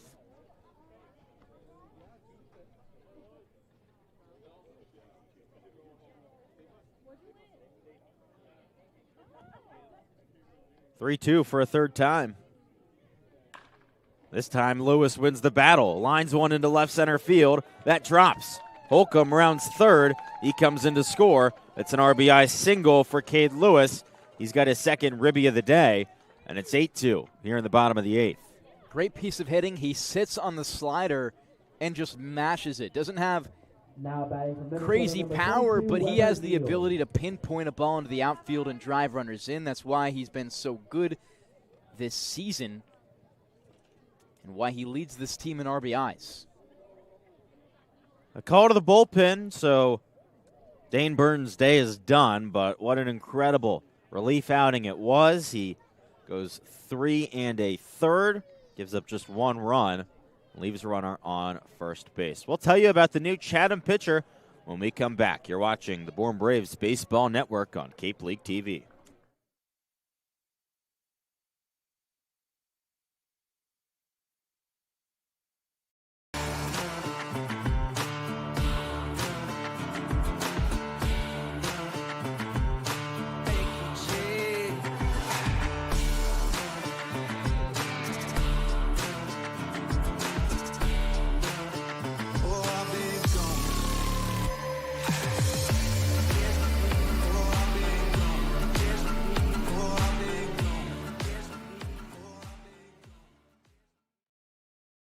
If you can dream it, if you can cruise in it, if you can summer in it, fish from it, or take it for a day at the beach, we can protect it. The Baldwin Group, protecting the possible.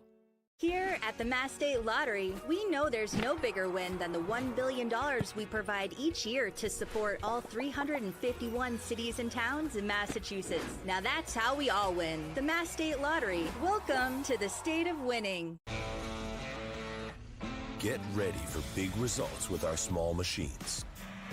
With more power, performance, comfort, and savings, they're ready for every job. And we're ready with plenty of inventory, the best support in the business, same-day parts availability, and locations across the Northeast. So you can always be ready to work. Milton Cat, always ready. There hasn't been a ton of training when it comes to bat speed or products for players to be able to train bat speed.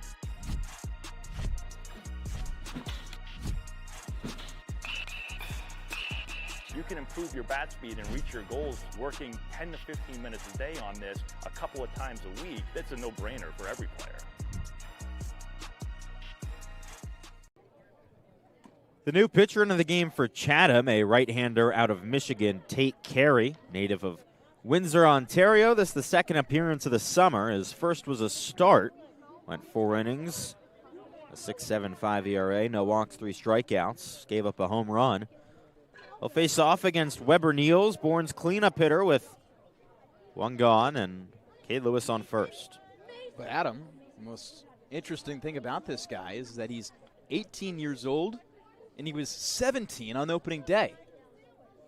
First pitch from the youngster, and for a strike. That's incredible to be 17 and on a Cape League roster. I mean, to be 17 for your entire freshman year of college is insane. Yeah. And Carey's freshman year at Michigan is one of the better freshman years ever. 9 wins, the second most ever for a Wolverine freshman. He had a no-hitter against Akron. It was the first no-hitter by a Michigan pitcher since 1994. Was 7 innings. So, say what you want if it counts or not, but no hits is no hits. Is it like a hole-in-one on a par 3 course?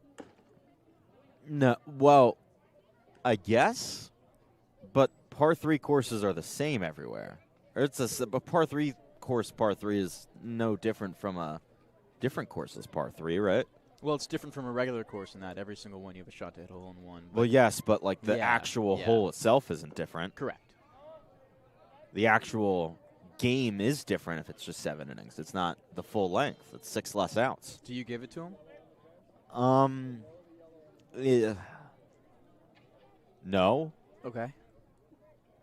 How about we see the next 2 innings he pitched after April 8th, and if he allowed a hit in them? Yeah, I guess so. I mean, the reason that I say no, it doesn't count is more of a Major League Baseball thought, and I don't think that it can be different across levels.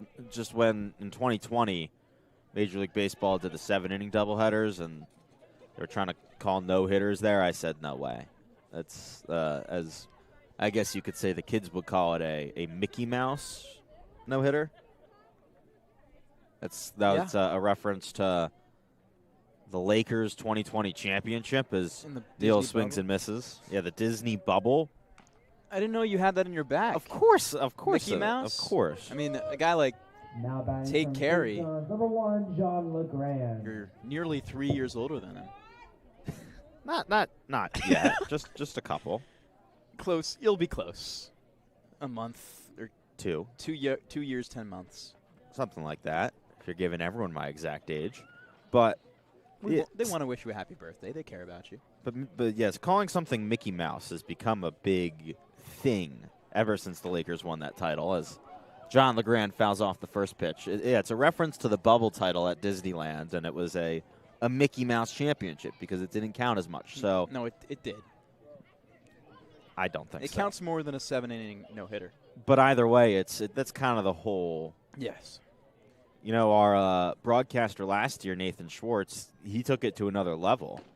Okay. Their saying was they would just call something mouse.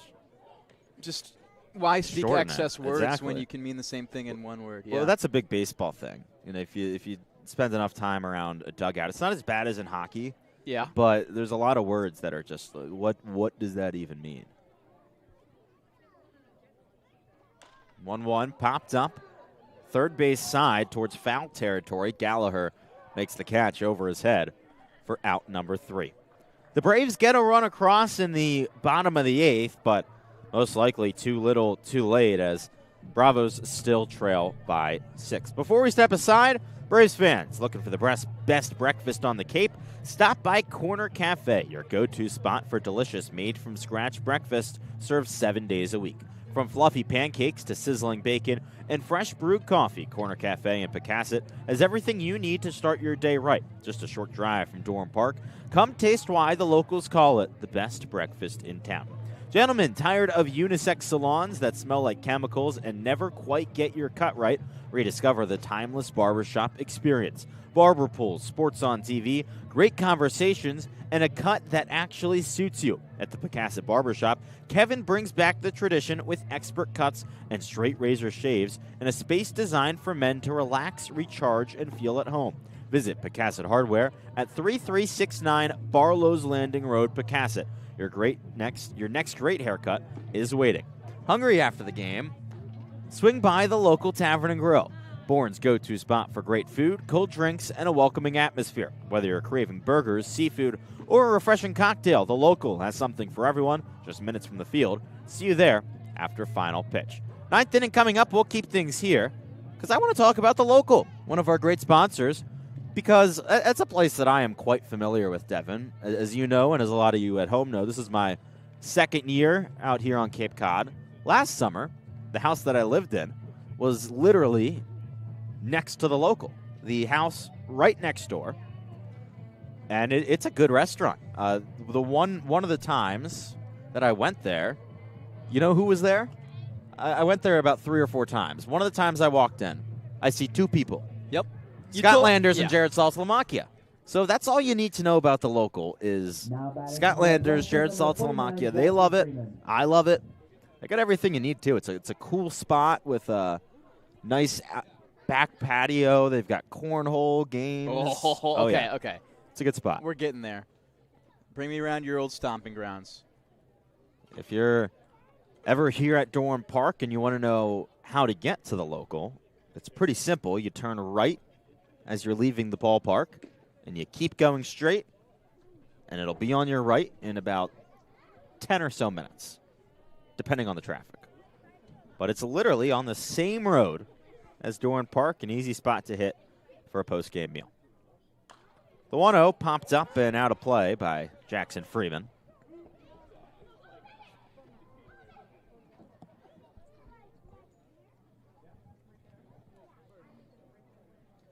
Landon White out here in his second inning of work, gave up a run in his first, but bounced back and got 2 strikeouts to end the frame. There's a high fly into right field. Hughes back to the track, and it bounces off the wall. Freeman on his way to third, and he's in standing up. We were a couple feet away from the first homer of the season at Dorn Park. That triple went 369 feet and 9 inches. You cannot get closer than that. Insane. It hit halfway up the wall, and Hughes in right field had a beat on it for a second. We haven't had a home run yet in Dorn Park, and off the bat, I thought that was going to be the first. Thought it was going to be, but it's so hard to hit a homer out at Dorn Park. First pitch to Jake Hanley misses outside. I mean, that right field wall says 360. That bounced right about next to it, maybe a few feet to the left. It was, I want to say, 10 yards, 30 feet to the left. But if that was just as far to the right, where that 360 sign is, it would have been out. Yeah, you can't see it on our home angle right here, but in right field, it's like the first sign on the right. That is where the ball landed, and that's a little bit further back. Clearly, it's further than 360 feet. Clearly way further than what it says down the right field line, as that ground ball to second brings home a run. Freeman scores. Hanley's out. Well, Hanley now has 3 RBIs on the day, and it's 9-1 Chatham. 9-2 Chatham, I should say. But what makes this field so hard to hit a homer at is that it's kind of deceiving. You look up, you look down the line, and I always notice when teams and players come here for the first time, they look up and they see 300 feet as the marker. Now, a lot of fields in this league, that can make sense because there are some fields here, like Orleans, where it is a legitimate 300 for like half of the wall. Well, even in left field, that 330 carries 330 for a decent amount. Ground ball took a weird hop. Waite cleans it up and fires to first for out number 2.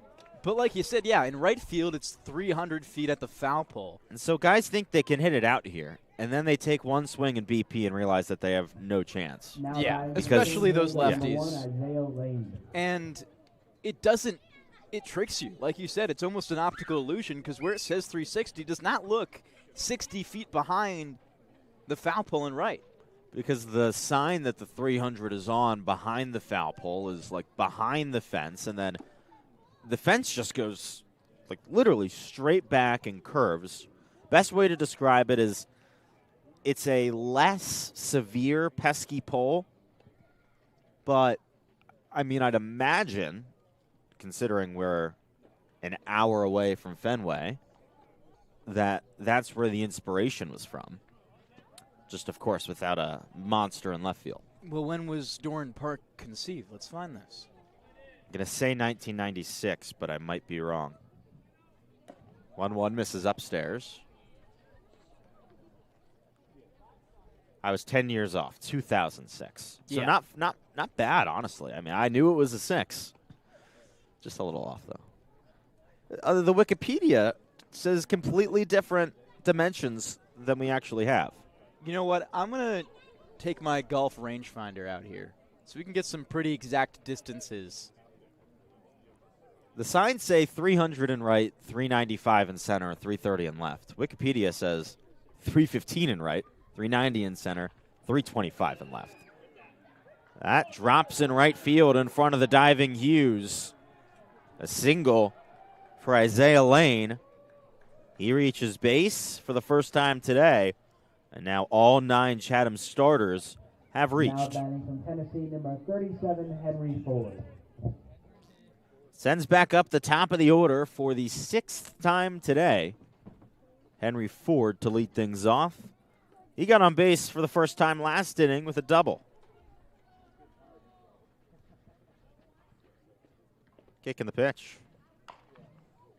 Softly hit first base side. Holcomb backhands it, takes it himself for out number 3. That does it for the top of the 8th inning. Chatham gets another run across and extends its lead back to 7. We'll step aside. It's 6, 7, 8 up for Bourne. Looking to do something special. Don't go anywhere. You're watching the Bourne Braves Broadcast Network on Cape League TV.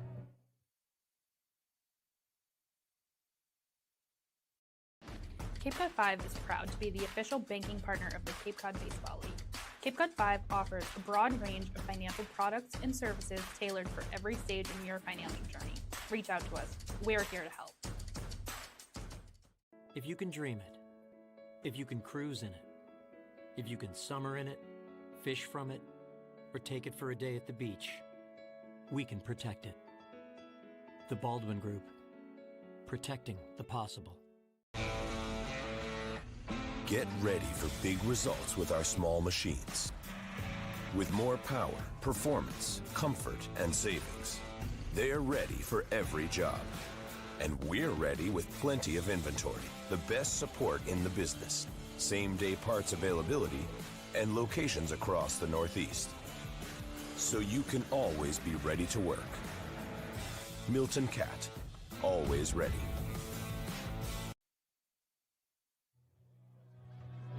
We're into the bottom of the 9th inning, and Bourne is going to need something special to come back and take this. It's 9-2. Take Carey back out onto the bump for Chatham. Ryan Cooney, Nick Groves, Jimmy Keenan will head to the plate in the bottom of the 9th inning. Just 2 combined hits between those 3. They're 2 for 9 on the day. We've talked in this game a lot about walks and strikeouts. Now that's made such a big impact on this game. The Chatham staff has done a great job at not giving up free passes, just 1 on the day.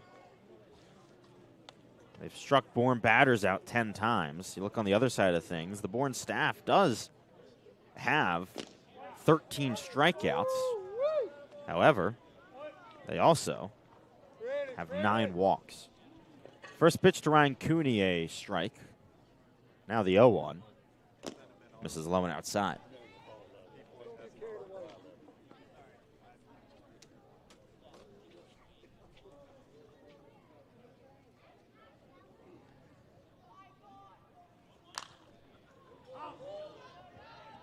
Cooney fouls another one off.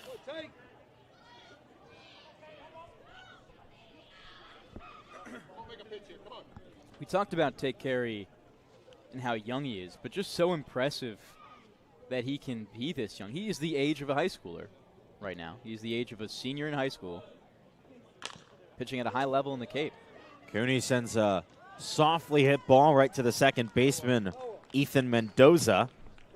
Braves are down to their final 2 outs. Now batting from Illinois, number 9, Nick Groves. He was the age of a junior in high school in his freshman year at Michigan.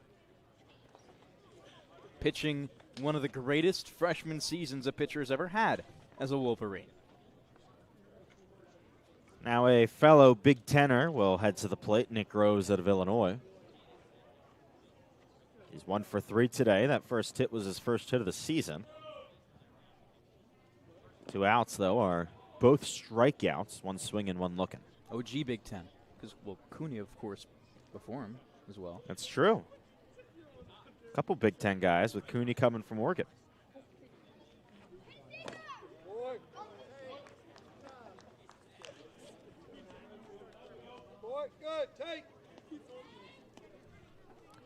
Did you see the newest conference realignment news, Devon?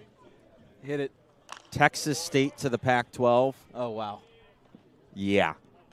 That's just wrong. And nothing call against. Call it something else. Don't call it the Pac-12 anymore. Yeah, nothing against Texas State, but that's a big conference for Texas State. Well, is Oregon State and Washington State going to stay in it? Yeah, so okay. That's the well, Texas State is like in baseball they're usually good. As Groves hits one into center field.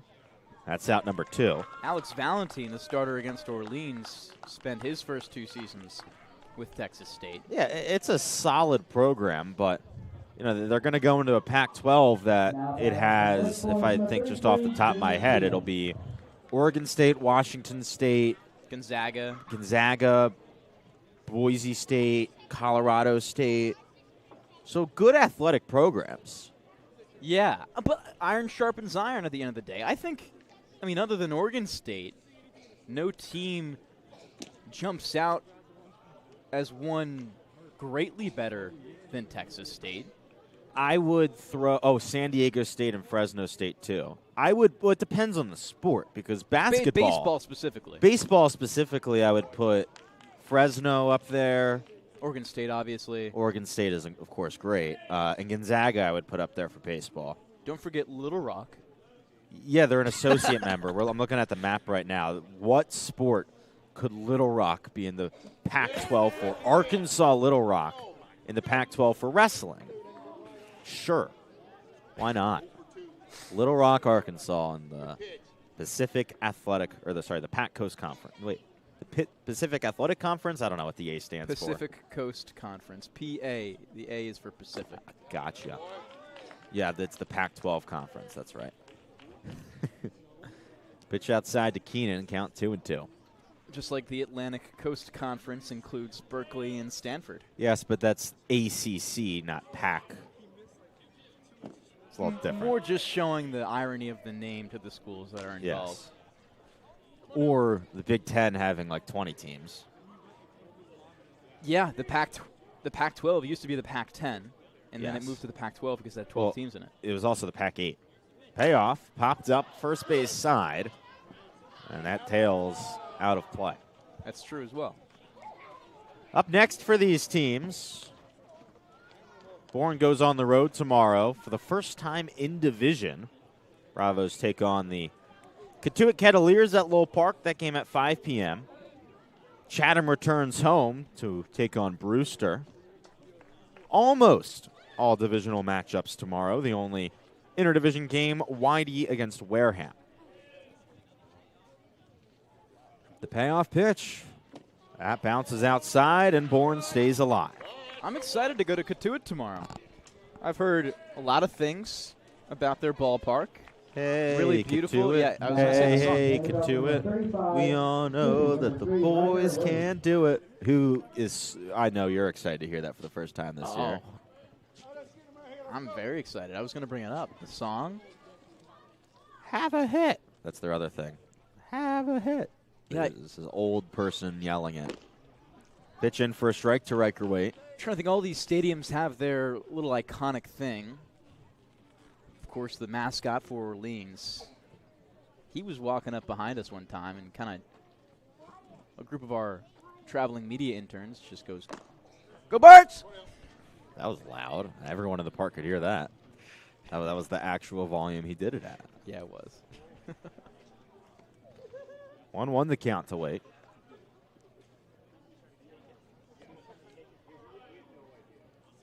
Outside, 2-1. YD has its burger. Up the donut burger. Katuitt has its song. And the video board. And nice big bleachers. Lowell Park's got a lot. It'll be the first time back at Lowell Park for Bourne since winning the West Division Championship there last year. Then there's Brewster has Aaron Judge.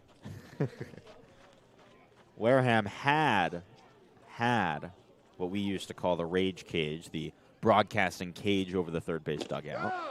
As there's called strike 3, that'll do it. 9-2 the final from Durham Park. Chatham goes wire to wire. The Braves fall to 4-6-1 on the season. Chatham advances to 3-5-3. Devon, just not Bourne's night tonight. No, and it wasn't their night on Wednesday. It's just you need to limit these huge innings. A lot of what struggled or caused the struggle for Bourne today was going down so large so early in this game. You go down 4-1 and you don't have the same motivation or fight to stay in the game, let alone when you go down 7-1 in the 7th. I mean, last time against Falmouth, it was that 4-1 lead or 5-1 lead that the Commodores had, and you just don't have the ability to stay as competitive in the game than if it were close. And because of that, you have to eliminate these long innings. And Adam, you brought up the stat earlier about the free passes turning into runs. You have to focus on that as a pitching staff to not give up those free passes. Let the other team work for their runs. Don't just give it to them.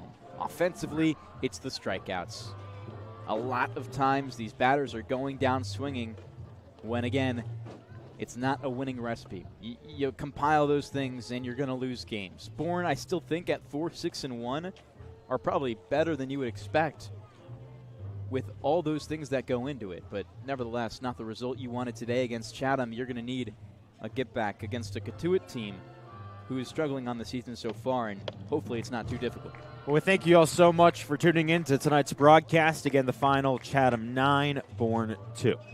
For our sideline reporter, Ariel Tamir-Pinsky, our producer, Gabriella Voccio, and my other play-by-play broadcaster, Devon Jarvis, I'm Adam Gotkin. But before we say goodbye, this broadcast is a copyrighted production of the Cape Cod Baseball League. Any unauthorized duplication, retransmission, or other use is strictly prohibited. We thank you all so much for tuning in. I'm Adam Gotkin saying have a great night.